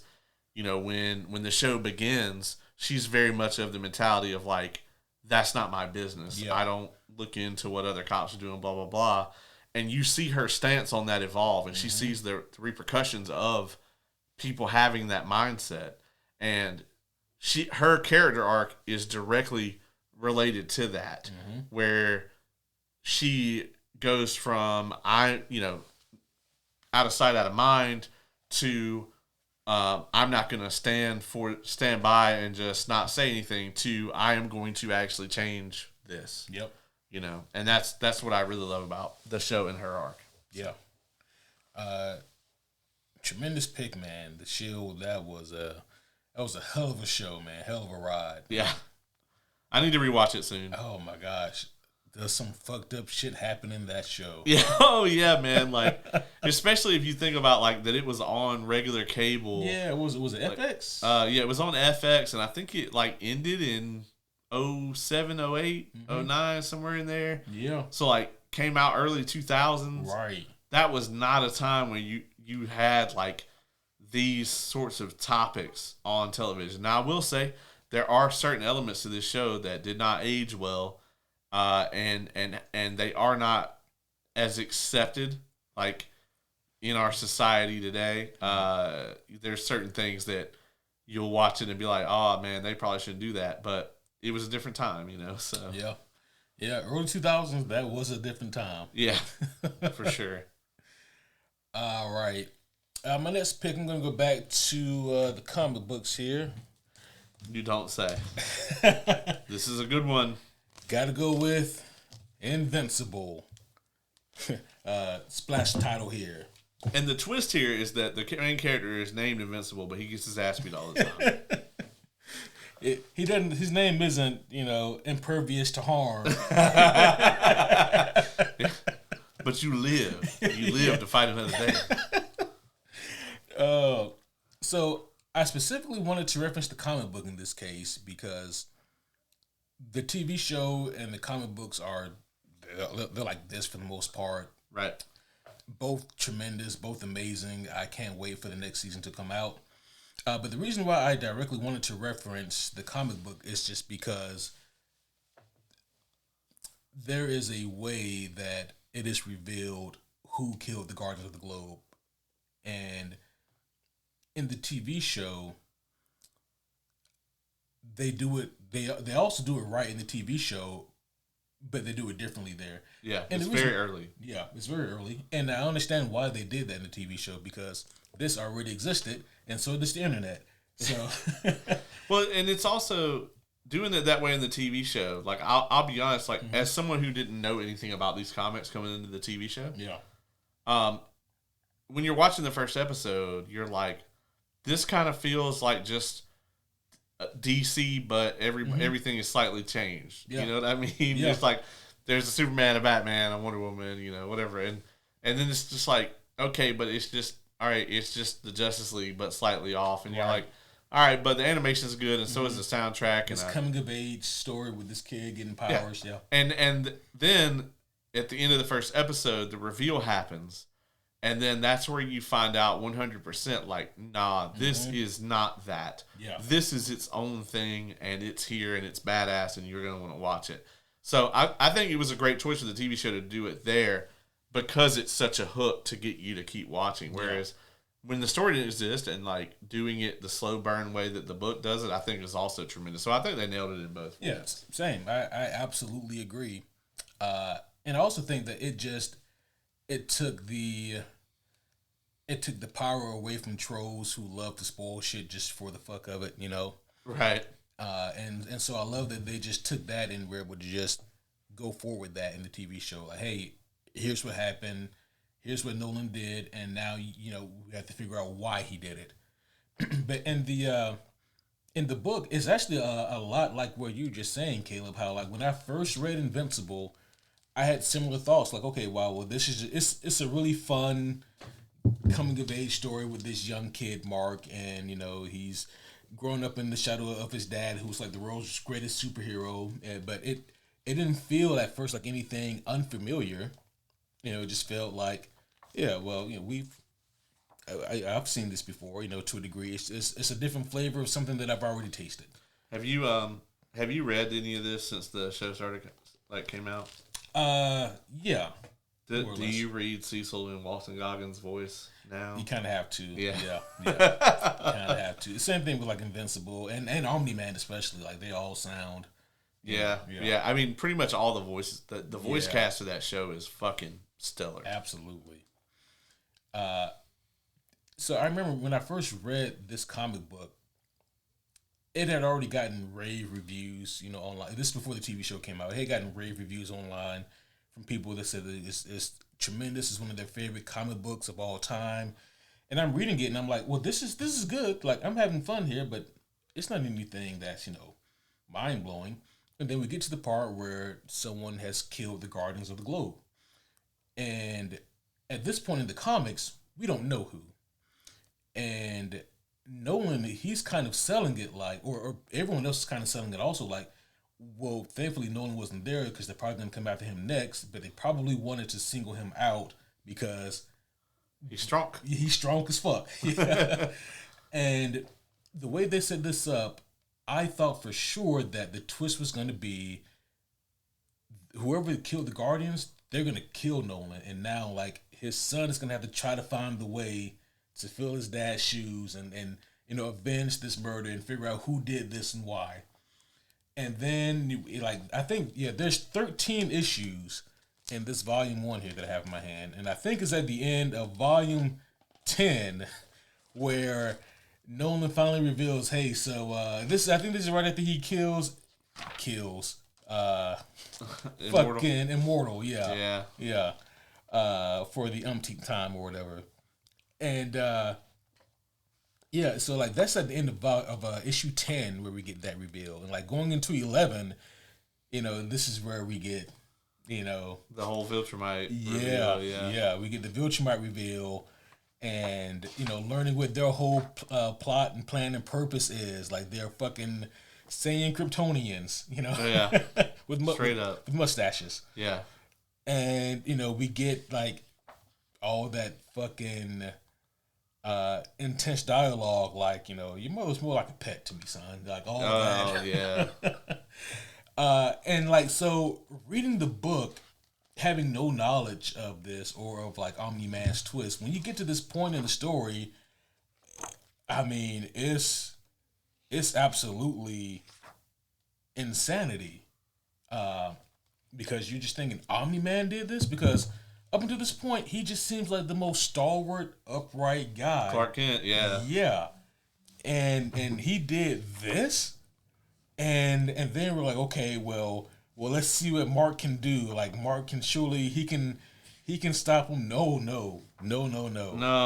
Yeah. And so, just the awful ass whooping that transpires here is, I mean, you guys have seen the TV show. Yeah. Yeah, the way that he hits this motherfucker. Oh my gosh, yeah, every time, and it's just awful. And so, like, by the time you get to the end of book 1, like, because it basically ends with Nolan flying away and Mark is fucked up, Right. And so you get to the end of it and you're like, I gotta fucking read book 2. What the fuck? And just like in the TV show, right, it leaves you wanting more. So for people who have seen season 1, you want season 2 to pick up with Mark finding his dad and getting revenge, and that's not what happens. No, and as a matter of fact, like for those of us who were just watching the TV show and had not read these, we had to wait fucking forever for season 2. Yeah, I just had to order book number 2. Like, yeah. But it was just a really, really intense thing. I think that Nolan twist was excellently done. It was excellently done in both the TV show and in the comic books. Different mediums that got to the same point, but both were incredibly done. And they're coming out with season 4 this year, and I know they're greenlit for at least 5. I think we'll probably get at least 7 to tell the whole story here, because there's still a lot of story left to tell, and not to spoil anything, but who says it ends with Thrag, which I can't wait for him. He's gonna be a lot of fun. Right. Yeah. I don't think we're gonna get just one Thrag season though. I feel like we're gonna get 2. I think we do need at least 2 Thrag seasons. So yeah. So I think 7's a solid number. I can maybe even see 8 to a degree. as long as people keep watching, I think Amazon's going to keep making it. Yeah. And I also think, so this is what, season 4 we're about to get? Mm-hmm. I think it is already renewed for 5. Like, I think Amazon already gave them the bump for 5. Yep. So yeah, they're good to go. But yeah, if I don't think that Amazon's going to take as long to put these seasons out anymore, thank goodness. They've been doing yearly now. Yes. So, yeah. X-Men 97, catch the hint. Please. Please believe me. Does season 2 come out this year? Did we confirm that? Supposedly. Okay. All right. Allegedly. All right. We're going to get a goddamn Wonder Man show before we get I know. season 2 of 97. Listen, they need to hurry up with X-Men 97 season 2. Otherwise, we'll be able to say, man, we got GTA 6 before we got X-Men 97 season 2. Yeah, we got the Lantern show before we got X-Men 97 season 2, and that shit was announced in 2015. Right. Oh, boy. Yeah. What a time to be alive. But yeah, Invincible, Omni-Man reveal. Hell yeah. Fucking craziness. I'm going to catch some heat for my next one. Ooh. The Village is on my list. Oh, as a good one or bad one? That's a good one. Okay. That's a good one. Okay. So here's the thing, man. It's like a lot of people shit on this movie, but I actually really enjoy it. It's because Bryce Dallas Howard's in it. That's not the only reason. As a matter of fact, I didn't really know who she was back then when I saw this movie for the first time. Now, don't get me wrong. I'm not saying The Village is a good movie. I'm saying that I enjoy it. It is like a guilty pleasure for me, especially every time after the first time that you watch it. Because, like, I think that it's an example of a great twist, but it's not necessarily a great movie, especially once you know the twist. Then, so, like, I'm not saying that the twist doesn't ruin the film retroactively, because it kind of does, like, on rewatching. But it's still a great twist, either way.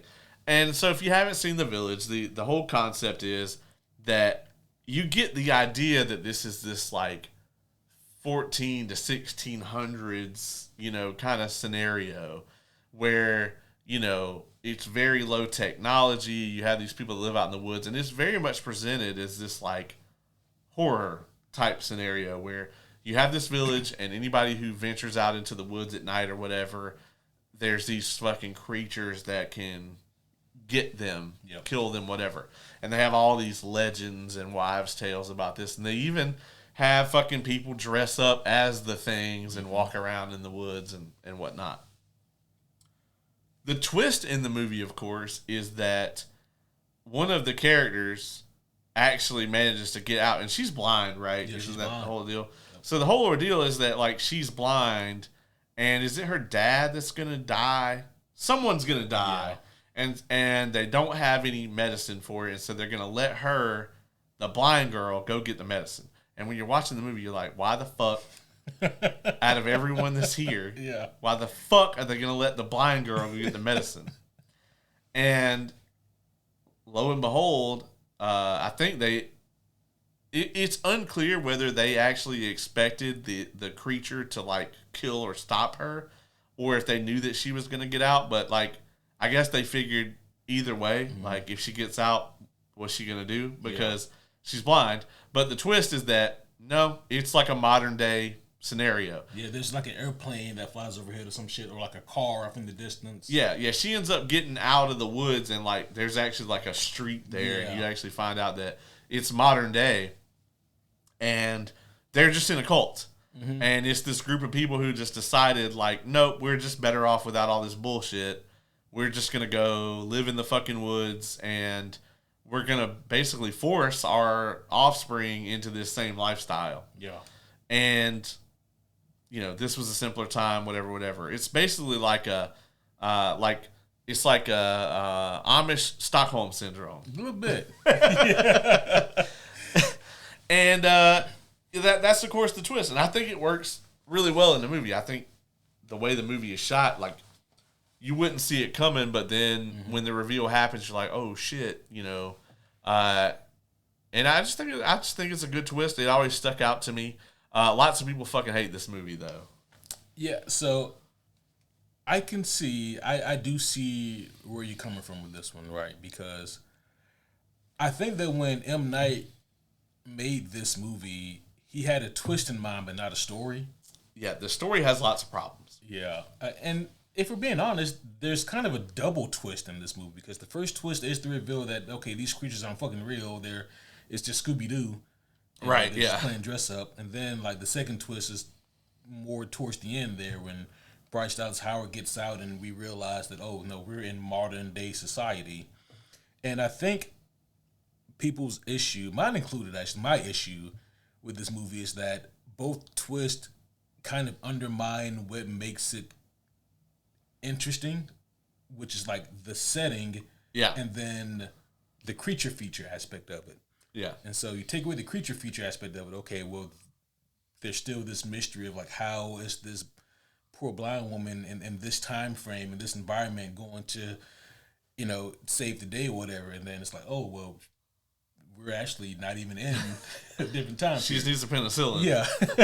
They can fix that right up. Yeah, this motherfucker just got a fever. Yeah. Like, she ain't even blind. She's got glaucoma.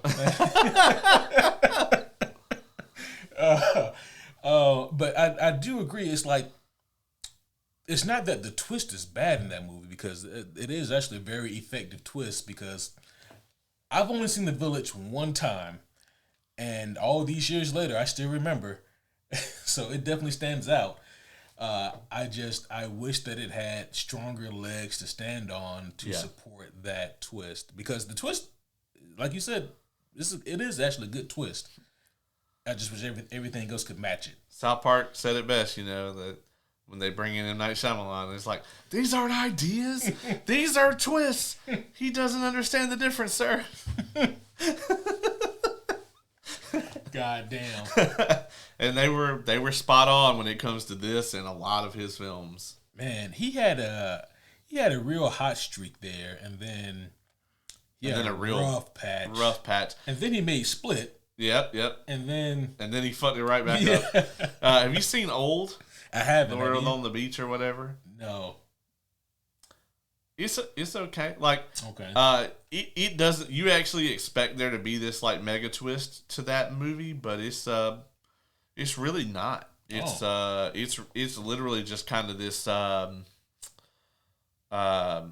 What's the old show where they did all the creepy shit? What's Lost? It called?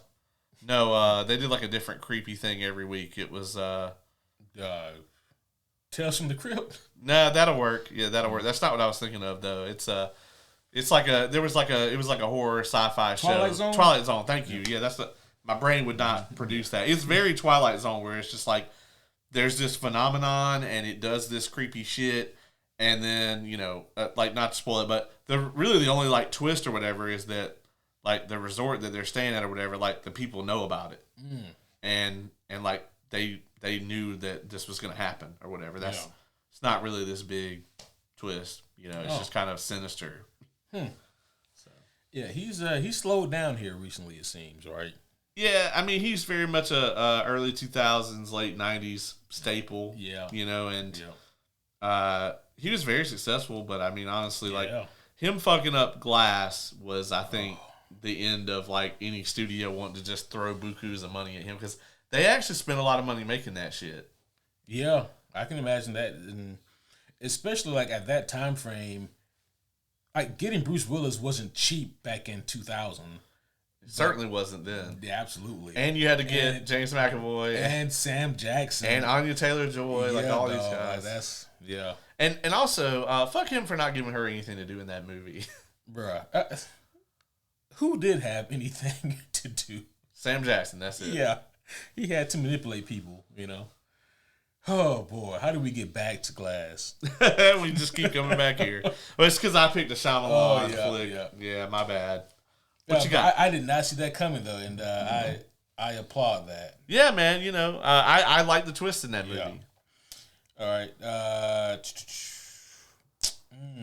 I want to do this one, but I don't think you've seen this. Have you seen Barbarian yet? Nope. I don't want that spoiled for me. Okay. I will not. Yeah, I scratched his and hers off my list. Yep, I will scratch Barbarian off. I will just say though, that is like one of the best twists I've seen in anything in a long time. His and Her? Yeah. I gotta finish that then. I got a couple days off before I venture off into the wilderness. And like the show isn't the twist. Like even if you cut the twist off from the show, it's still a great show. Yeah. Even if like the twist didn't happen, but the twist is just. All right, let's see here. Which one of these do I want to go with? You know what? We'll do this last comic book one that I have here. So speaking of like coming full circle and things that we spoke about earlier, Under the Red Hood. And this isn't just an opportunity to show off this beautiful deluxe edition of Under the Red Hood. That is beautiful though. Yeah, I love it. As a matter of fact, it matches with A Death in the Family, so you know. Do they have an absolute of that one? You know, they actually don't yet. You know they will. You know they're just somebody sitting in DC like, well, whenever we are on hard times, we're gonna bust out that absolute. Yeah. Oh shit. But yeah, beautiful book here. So we all know the story of Under the Red Hood, but it's more of the things that happen behind the scenes to bring this to life that make this story even more interesting. First and foremost, there's a weird synchronicity at times to entertainment and fiction because the similarities between Red Hood and Winter Soldier, they can't be ignored. And I do believe they're all completely coincidental. Right. Like both of them were child sidekicks to more popular heroes. They were both dead and or presumed dead. And then they both returned in the same year. Yeah. Just weird how that shit happens. But anywho, so we know that Jason Todd, the second Robin, in a very narrow decision, the fans voted. They called in to these. This is when you had to call in places to vote. Right. You know, and I think it was like a number that they maybe had to even pay for, you know? Yeah, it costs like 99 cents or something. Yeah. And in a very narrow margin. It's a lot of money back then. Yeah, for real. You get like an ice cream and like a drink. Come on. For like 99 cents back then.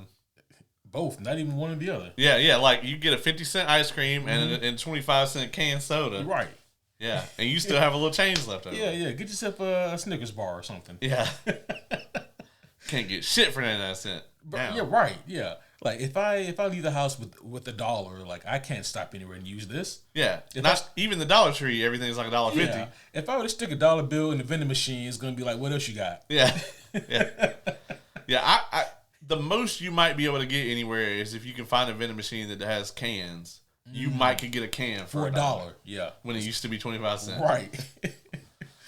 Holy shit. But Jason Todd, he was voted to be killed off, and we all know that he just rubbed people the wrong way. That and he was filling the shoes of Dick Grayson, and people love Dick Grayson.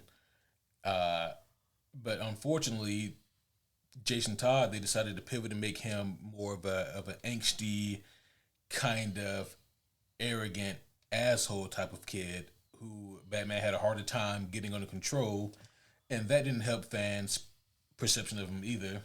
So and I'll tell you, the people of this time, they may have been onto something, like angsty, arrogant Robins, maybe they just deserve death.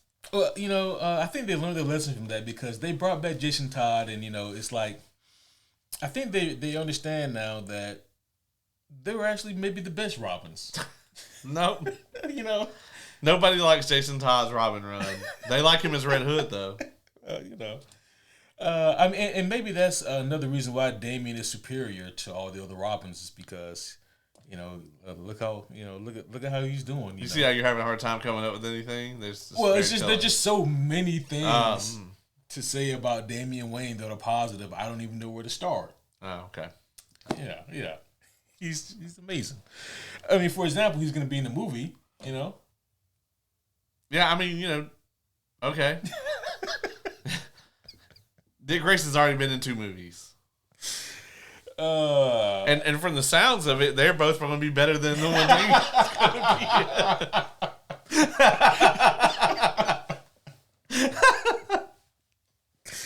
Holy shit. This is going to be like that time where, you know, how we were like, well, certainly when they do Dark Phoenix the second time, there's no possible way it could be worse than the first time. And oh boy. Oh, are we wrong? Say what you want about The Last Stand, but I'll take that shit over Dark Phoenix all day, every day. Oh, absolutely. God damn. What an experience that was. Whew. But yeah, so the twist here in this book, obviously being the fact that the Red Hood is in fact Jason Todd. Now, as we mentioned earlier, this is something that DC had hinted at just a few months earlier with Hush. And by the time we get to Under the Red Hood, we're all thinking, well, it could be Jason Todd, it should be Jason Todd, but how are they going to play this off? And they did it beautifully. So the beauty of this twist isn't that no one saw it coming, it's that it makes so much sense and we understand Jason's plight. We understand why he's so angry. And I absolutely love those moments in this book here. And also I love the moments of Bruce being so intelligent, but also being so hard-headed. He not wanting to accept the fact that Jason is back. Even though he knows from the beginning. Like, he knows. But he can't allow himself to believe it until, like, the proof is just completely irrefutable. And it works beautifully here in this story because it's Batman, in a sense, like, confronting the ghosts of the past, but it's also Jason trying to do what he think is not only the right thing to do, but trying to show Batman that your way is antiquated and wrong, and like you let him being the Joker, you let him take me away from you, and I've always loved that. As a matter of fact, yeah, and if you guys have seen the Under the Red Hood movie, you'll notice that like a lot of the dialogue is exactly the same. They kept a lot of it. Yeah, The Joker's dialogue in the animated movie, John DiMaggio, he did tremendous. He is like so forgotten. I think a lot of it is because, I mean, you've just got the monolith that is Mark Hamill, you know. But like, and honestly, I think I would love to see a version of this where Hamill did the Joker instead. Like, I just think that would be incredible. Yeah. But isn't old what's his name? Freaking Dean Winchester, Batman in this?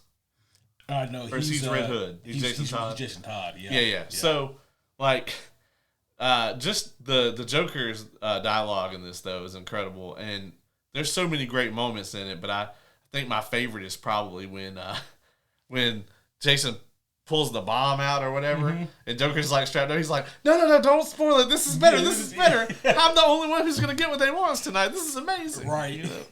I think my favorite part might be, it's got to be somewhere. Joker talking about let's everyone get pictures.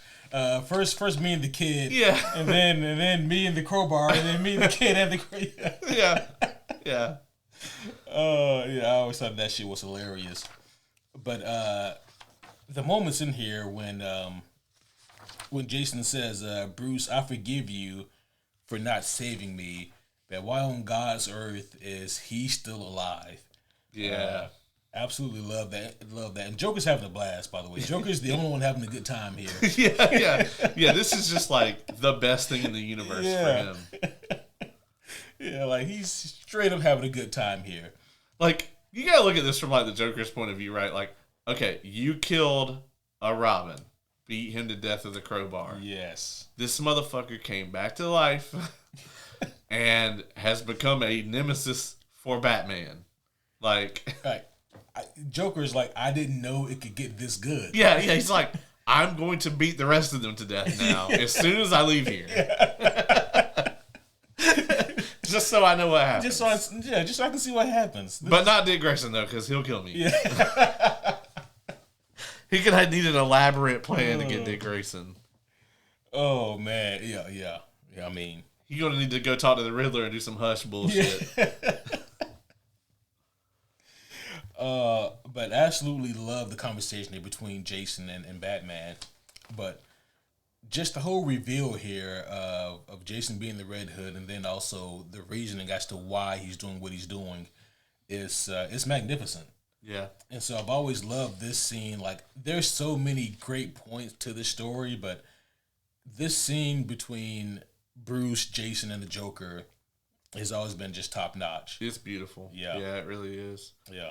Had Tim Drake come around yet at this point? Yes. Okay. Yep.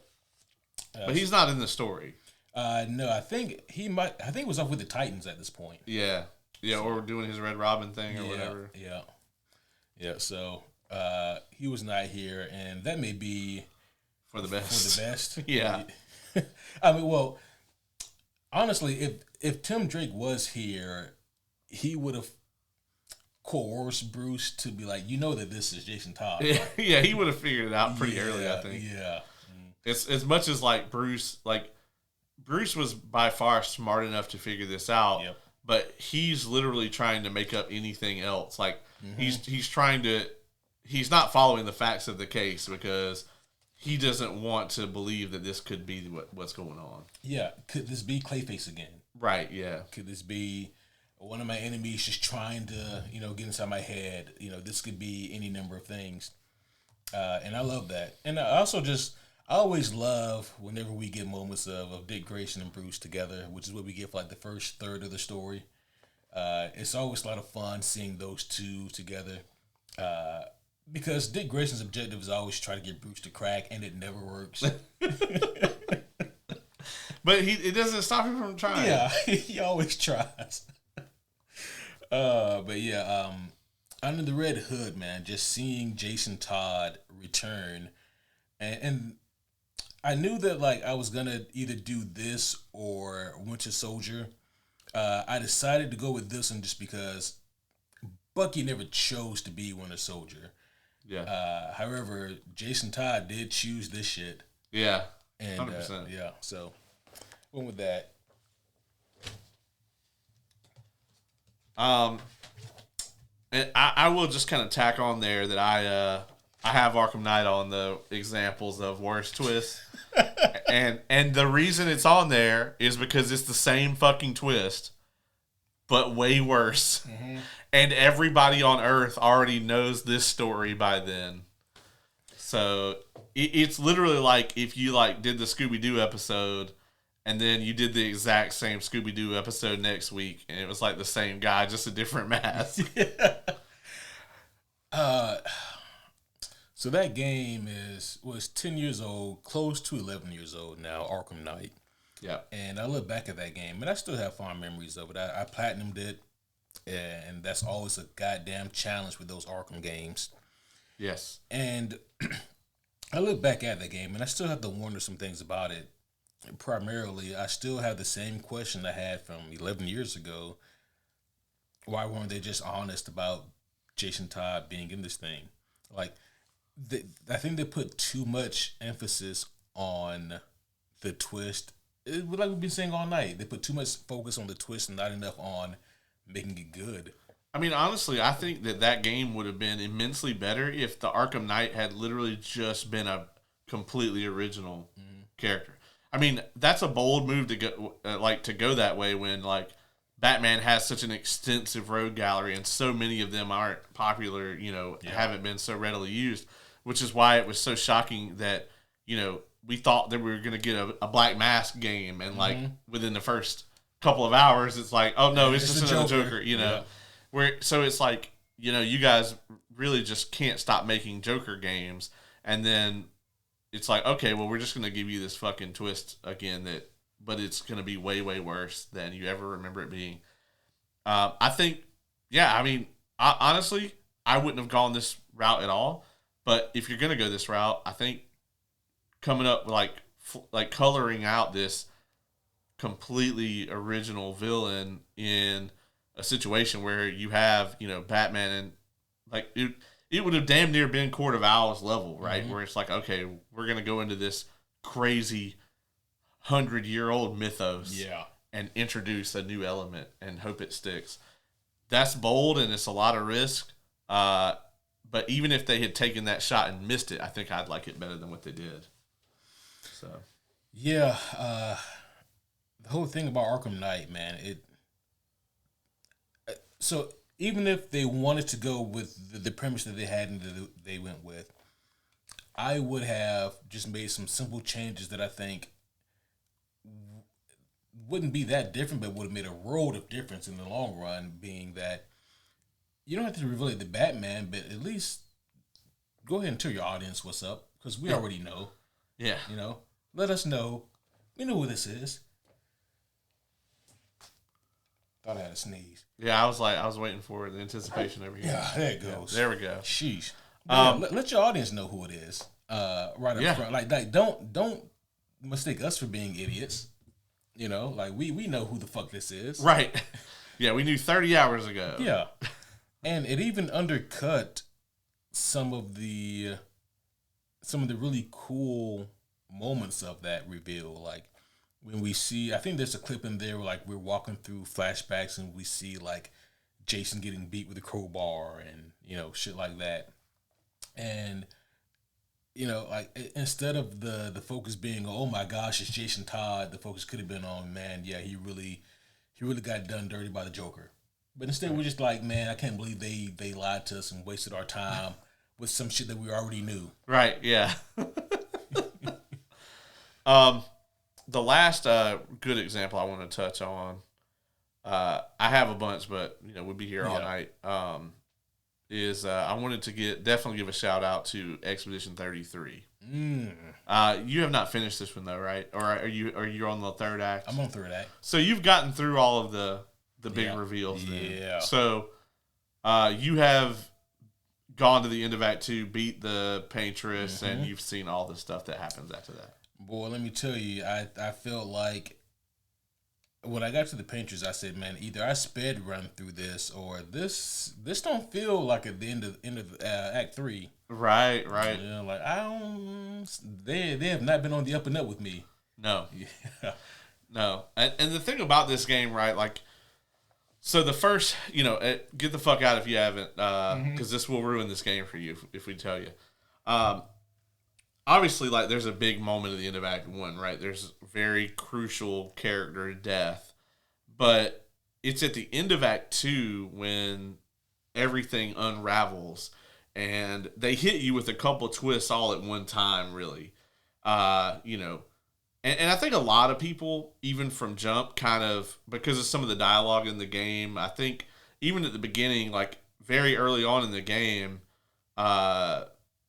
what's his love interest that dies at the beginning? I know you're talking about. I forgot her name. I can't remember her name. It's been a minute.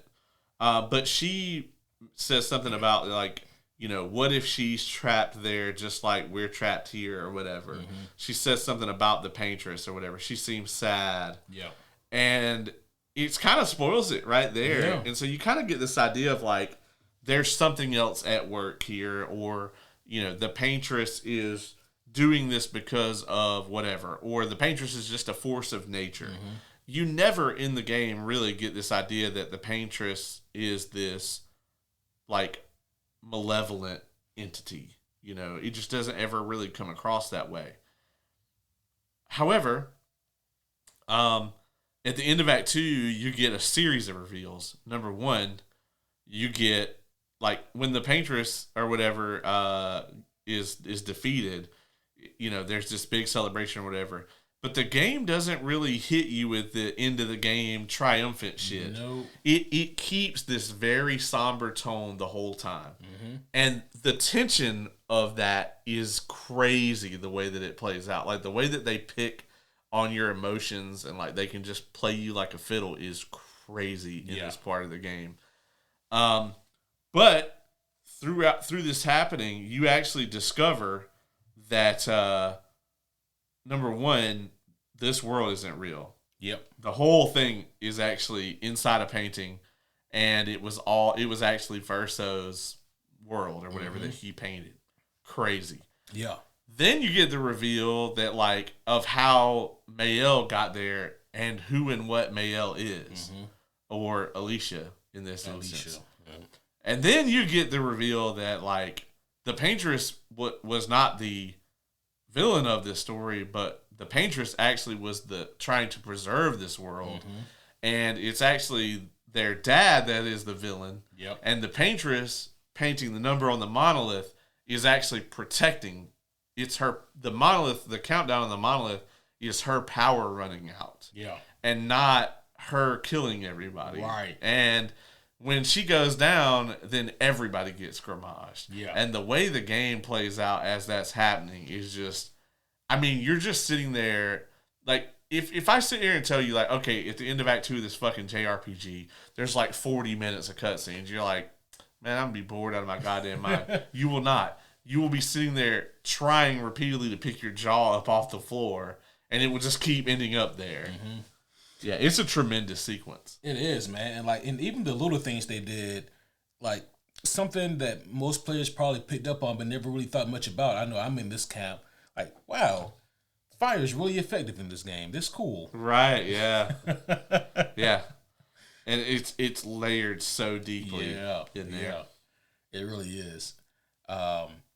Yeah, I mean, the twists in that game they were outstanding. Yeah. I mean, yeah, they really did just such a great job with just doing something different with the video game, and not just from even a gameplay standpoint, but from a atmospheric standpoint, from a sound design standpoint, and also, of course, from a twist standpoint, from a reveal standpoint. So unique. It's won like over 400 awards. Jeez. Yeah. I mean, if you watch the Game Awards, you know every fucking 20 seconds they were like Expedition 33. So, right. Yeah. Such a tremendous game all the way around. I mean, really just the way that they handled everything. But I think it's one of the best and most unique stories that I've ever seen in a game.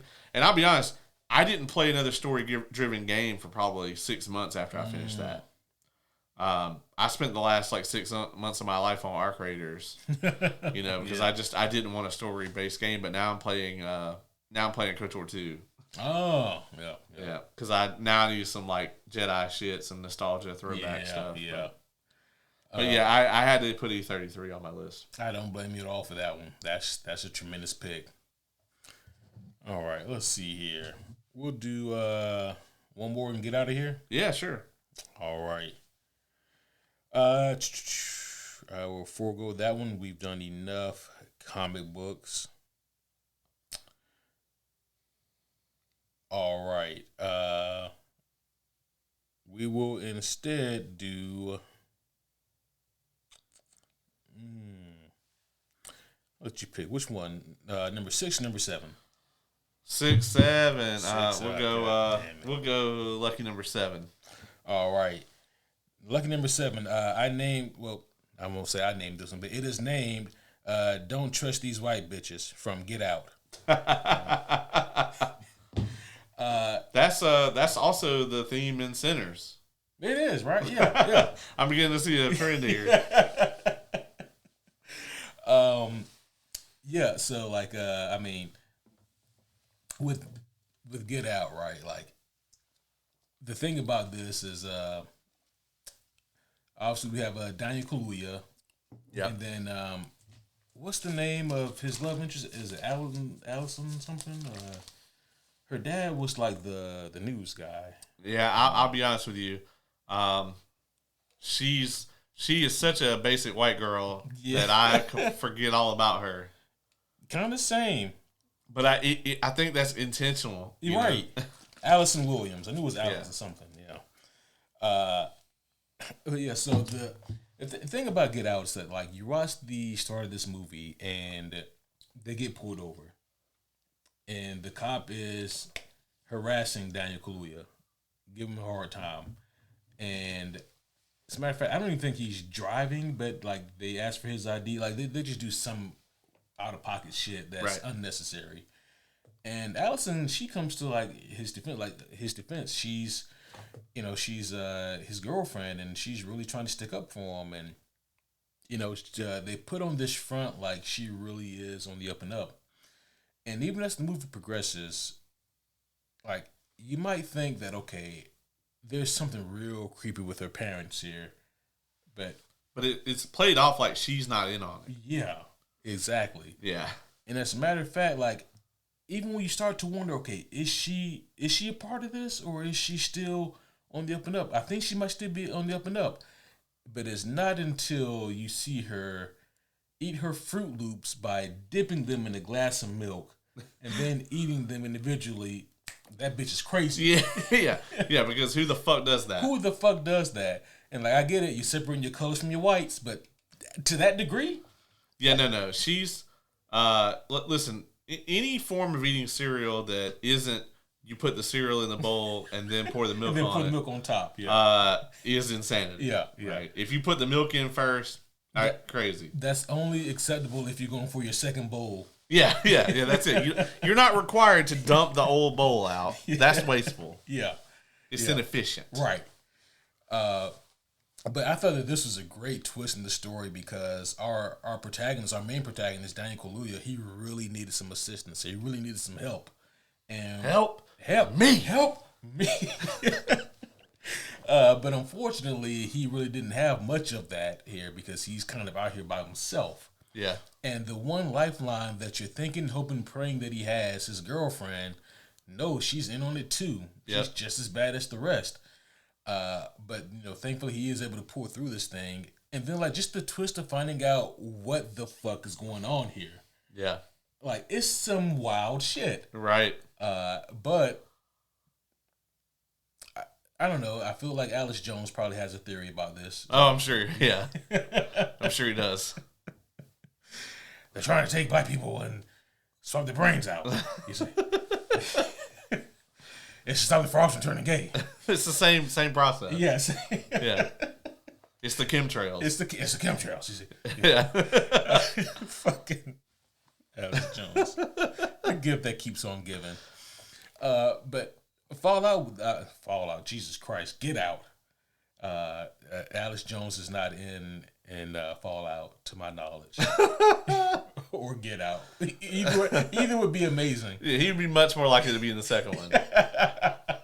He could play the dad. He could. Goddamn. Okay. But no, I thought that just the overall twist of Get Out was excellent because figuring out what was going on here, for me, it was always like the most no pun intended, the most mind-blowing shit. Because, for the first 2/3 of the movie, I'm trying to figure out what's their game here. What are they going for? And then when the reveal does happen, it all clicks. Now I see why you don't want him to be smoking, because you want your fresh fucking black body to be fit. Right, Yeah, you don't want it to, have, all the negatives that come with smoking. Was it Lakeith Stanfield who the famous meme where he's fucking running full tilt? Yeah. And it's like, the fuck is going on here? Yeah. And you realize, it's fucking grandpa or whoever who hadn't had a young, strong body in 60 years, and now he's got this body. Yeah, he's fucking testing it out. Yeah, of course. Yeah. And like, so when all this shit starts to come together, and you realize that this is like some weird sci-fi Twilight Zone malicious bullshit going on here, and it needs to fucking stop. So I thought the twist on that was amazing. Yeah, it's real crazy, like incredibly good. And who knew Jordan Peele was like such a great director? Right? Yeah, like the guy from Key and Peele. Like, yeah, jeez. Yeah, that dude's so talented, man. Yeah, he really is. I don't know what he's doing next, but I'm excited to see whatever it is. Yeah. So, yeah. I figured we'd end with that one. That's like the other ones I had on here. Like, oh, that's another comic book, and we'll just do this one. Yeah, I mean, of course, I had Mistborn on mine. Oh yeah. I mean, that's a good one. Fine. Hero of Age is like, you could tell with those he wrote them all together, and every single twist in there, especially like the biggest one, it's all very much like this shit was right here all along. Like, Brandon is such a master with those books of putting the facts right in front of you, and you just skip right over them until you figure out the twist, and you're like, motherfucker. Yep. Because, not to even go into what the twist is here, but he mentions that earring like 4 million times. And it's for like no fucking reason, too. It'll be like, yeah, we walked along, and then the earring, blah, blah, blah. And you're like, man, whatever, dog. Anyway. Like, what the fuck is it about this earring? Yeah. Why does he keep mentioning it? Right. And then it's like, fuck. And you're like, motherfucker. Yeah. Quite literally in this instance. But. Holy shit. But yeah, man, he hits you with a bunch of twists there at the end of that one. So that one's a classic. Let's see if I had any other. I had the Prestige on here, honorable mention. Always a good one. That's a great one. And I had Watchmen on here. I had Watchmen on here too. Yeah, such a good one. But I'll go just real quick into some of the examples of a bad one I had. Of course, I had Arkham Knight. We were saying fuck Quentin Tarantino earlier. I got Hateful Eight on here. Oh, you didn't like that. This is where the first 2 acts are tremendous, and then the third act derails the whole movie because it's just an extended cameo. Yeah, a little bit, yeah. And it's just a wink and a nod that if you don't care about Channing Tatum being in the movie, it's nothing. It's absolute nothing burger. It's a fucking terrible twist, and it ruins the whole movie. I don't know what he was thinking. I actually really love the first 2 acts of Hateful Eight, though. The dialogue in that opening sequence. Yeah. It's Samuel L. Jackson and Kurt Russell. Yep. Fucking incredible dialogue. Yep. As he is typical of him. And he's even got Walton Goggins dropping a couple N-bombs in the movie. Well, I mean, if you're going to have somebody come in and drop N-bombs, you might as well get Walton Goggins. Yeah. Like, I was worried for a while about him being typecast. Because he does it a lot. Because he was Shane Vendrell, and they find out just how well this motherfucker plays a racist. Yeah. He ends up playing a racist in quite a few things. He's in Lincoln. Amazing movie. Have you seen that? No. The Daniel Day-Lewis? Actually, I haven't seen that. Oh, 100%. You got to watch that. It's so good, man. Like, is this one where he kills vampires? I mean, no. This is just the one where he freed the slaves and everything. Oh, okay. Yeah. But you 100% think that like Abraham Lincoln, like they fucking Jurassic Parked him and got him to be in this movie. Daniel Day-Lewis, man, what a fucking guy. I think he quit acting, didn't he? Yeah. He literally became a cobbler, right? Yeah. They said that I think Steven Spielberg did that one, and he said that Daniel Day-Lewis, he only broke character one time through the filming, and it was to write him a thank you note. Jeez. So it wasn't even in person. He just wrote him a thank you note, and he was Abraham Lincoln the whole rest of the time. That's fucking wild. Daniel Day-Lewis is something else, man. There will be blood. Yeah. But if you haven't seen it, it's worth a watch. But Walton Goggins is in that, and shocking, he plays a racist. He's in Django as a racist. Of course. And Hateful Eight, and then, of course, The Shield. Yeah. So, but horrible example of a twist. And then I also had Lost on here. Did I tell you this? That, I stumbled onto, some subreddit where, there's a subreddit for everything, but there's a lot of people out there that really, really enjoy the ending of Lost. Oh, yeah. I've seen this. That surprised the hell out of me. I didn't know that more than 12 people like that ending. There's also a lot of people that, there's also a ton of misunderstanding about Lost, about the ending. And that this just goes to show, that the showrunners didn't do it well. It was so poorly done. But a lot of people think they were all dead the whole time. And that's not true either. Right. The purgatory or whatever is the church or whatever that they're in at the end. And not everybody shows up there immediately. Yeah. They don't all get there at the same time, right? Yeah. I don't want to go off on a fucking Lost tangent. No. I guess another one that we have to add to the honorable mentions would definitely have to be the twist in X-Men Origins Wolverine. Not only is his girlfriend still alive, but she's been working with Stryker the whole time. Yeah. Fucking shocking. Yeah. And I think her sister was like Emma Frost or something like that. Also, it was there were a lot of twists going on in there, and somehow none of them landed. Yeah. There's so many just really bad twists in the Fox verse. I'll be honest with you, like an example of a good one that just came to mind. The fucking X-24 reveal in Logan. Yeah, that one's really good. Yeah. A bad one. In Fan Forstic, it turns out stop there. It turns out that Doctor Doom was alive the whole time. We should really go back and see if we can find Victor, guy. Yeah, we really should. Yeah. I'm sure he really would like us to go get him.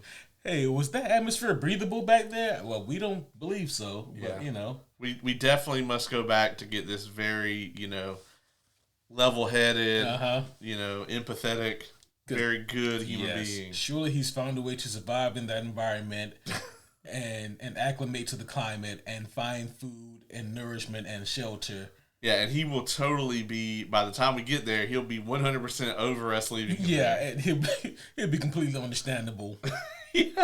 What's the worst that could happen? he won't have these vague, ambiguous, fuck you, Dr. Manhattan powers. Yeah, there's no way. There's no way. Yeah, man. That's... we talked about this a little bit. There's the Batman versus Superman, Doomsday reveal. It's up. We can't even really count because they gave that shit away in the trailers. Yeah, they did. As if there wasn't enough to keep people interested. The internet is very. We were really on to something with that one. The internet's very like, wait, what the fuck was his plan? Yeah. And we're like, yeah, we know. We know. But it is also funny to see the people that were like, you guys don't understand the brilliance. Yeah. Oh God. Yeah. I can't believe that one guy. Shout out to you, random guy on the internet that summoned the fucking Snyder bots. I know. He was like, man, he's like, y'all are hilarious. I'm gonna give you guys like maybe 10 minutes before. Yeah. And then like clockwork. I know they showed up. Like, god damn. Like, who the fuck's talking shit about Zack Snyder in here?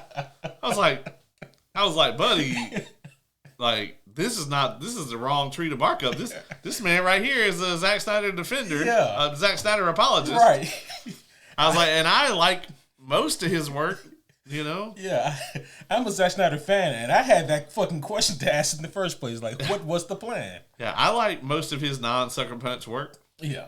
I mean, I think even like the hardcore fanboys don't stand by Sucker Punch. Yeah, I mean, everybody gets one. Like Nolan made Insomnia, and that, Yeah, I guess he did. Yeah. I forget about that. It's the worst movie he made. Yeah. It's not even that horrible of a movie. It's compared to the rest of his body of work. It doesn't feel like it fits in with the rest of his body of work.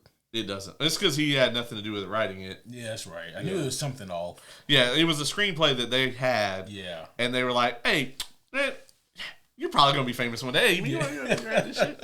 And he was like, yeah, but only if you let me do this.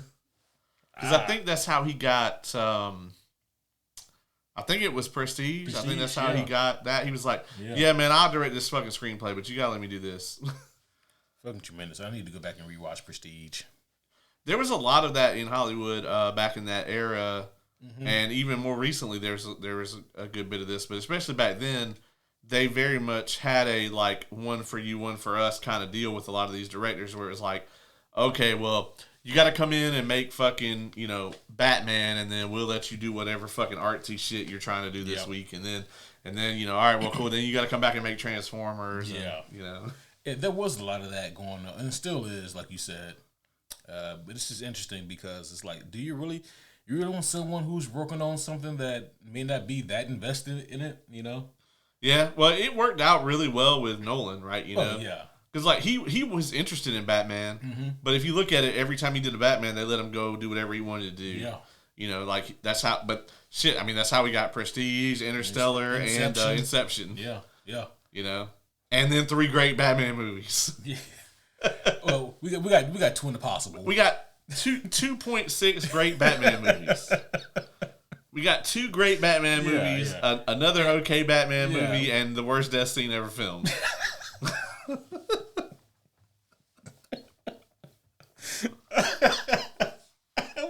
I would have shot something else, anything else.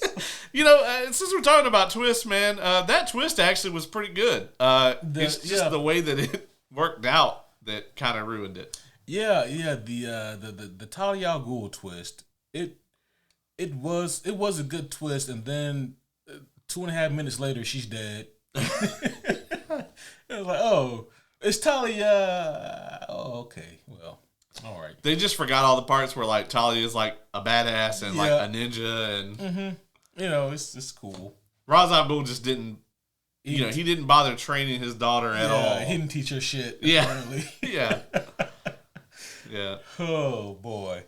All right. Well, I think that we have meandered on this long. We have. Yeah. Yep. We got to that 2.5 mark. Yeah, we got to that point where we just started bullshitting. Just start bullshitting. Yeah. And some of you love it, but it's dangerous. It is very dangerous. We could do it forever. You don't understand. Absolutely. Yeah. Yeah. We used to have an episode format called The Rant that was dedicated to just that. We need to bring that back. We should. We have so many things to rant about. I know. Oh my! But between like that and the throwback, like, it's a lot of things we need to do. You know what? Tell us in the comments if you stuck around this far. Let us know. Do you want the rant or the throwback back? Because we can't give you both of them, unfortunately. Because very soon we are going to be reviewing Born Again every week, and then whatever else we're going to be doing. And then Invincible, and then The Boys. Yeah. Yeah, and then also, that's just the TV shows. Yeah, and also we need to do Fallout Season 2 sometime. Have you even started that yet? Nope, I haven't seen a single millisecond of it. Yeah. It is rumored very heavily that Bethesda is going to drop the remaster for Fallout 3 right after the show goes off. Like, they're going to shadow drop it. Well, that'd be really soon, because I think they're almost done. Yeah, and I was like, that would be brilliant. It would sell an insane amount of copies, especially because 3 is the best one that they've ever made. Probably don't clip that, because the New Vegas people will flood in here so fast. Hey, listen, if that makes you upset, listen. If Bethesda released their Fallout 3 remaster and Obsidian also did a remaster of New Vegas, because that's who made it, it wasn't Bethesda, I am all for both of those things. I'll play the shit out of those. Hell yeah. Obsidian probably do a better job. Here's what they should do. Release the Fallout 3 remaster as DLC for Starfield. All right, folks. That's going to be all for this one. Yep, we're out. Fuck. Holy shit. But for realsies this time, thank you guys again for coming along for another really fun episode here. We got to talk about some of our favorite twists and reveals across comic books, video games, movies, TV shows, and there's so much more that we left off. Let us know what some of your favorite twists are of all time, and we'd love to hear from you guys. But that's going to be all for now. We will see you guys again very soon. We're going to have a little bit of a hiatus. I'll be out of town for a week, but then we'll be right back at it. So no major worries. But until next time, my name is Superhero Homie Q. And I'm Superhero Homie Caleb.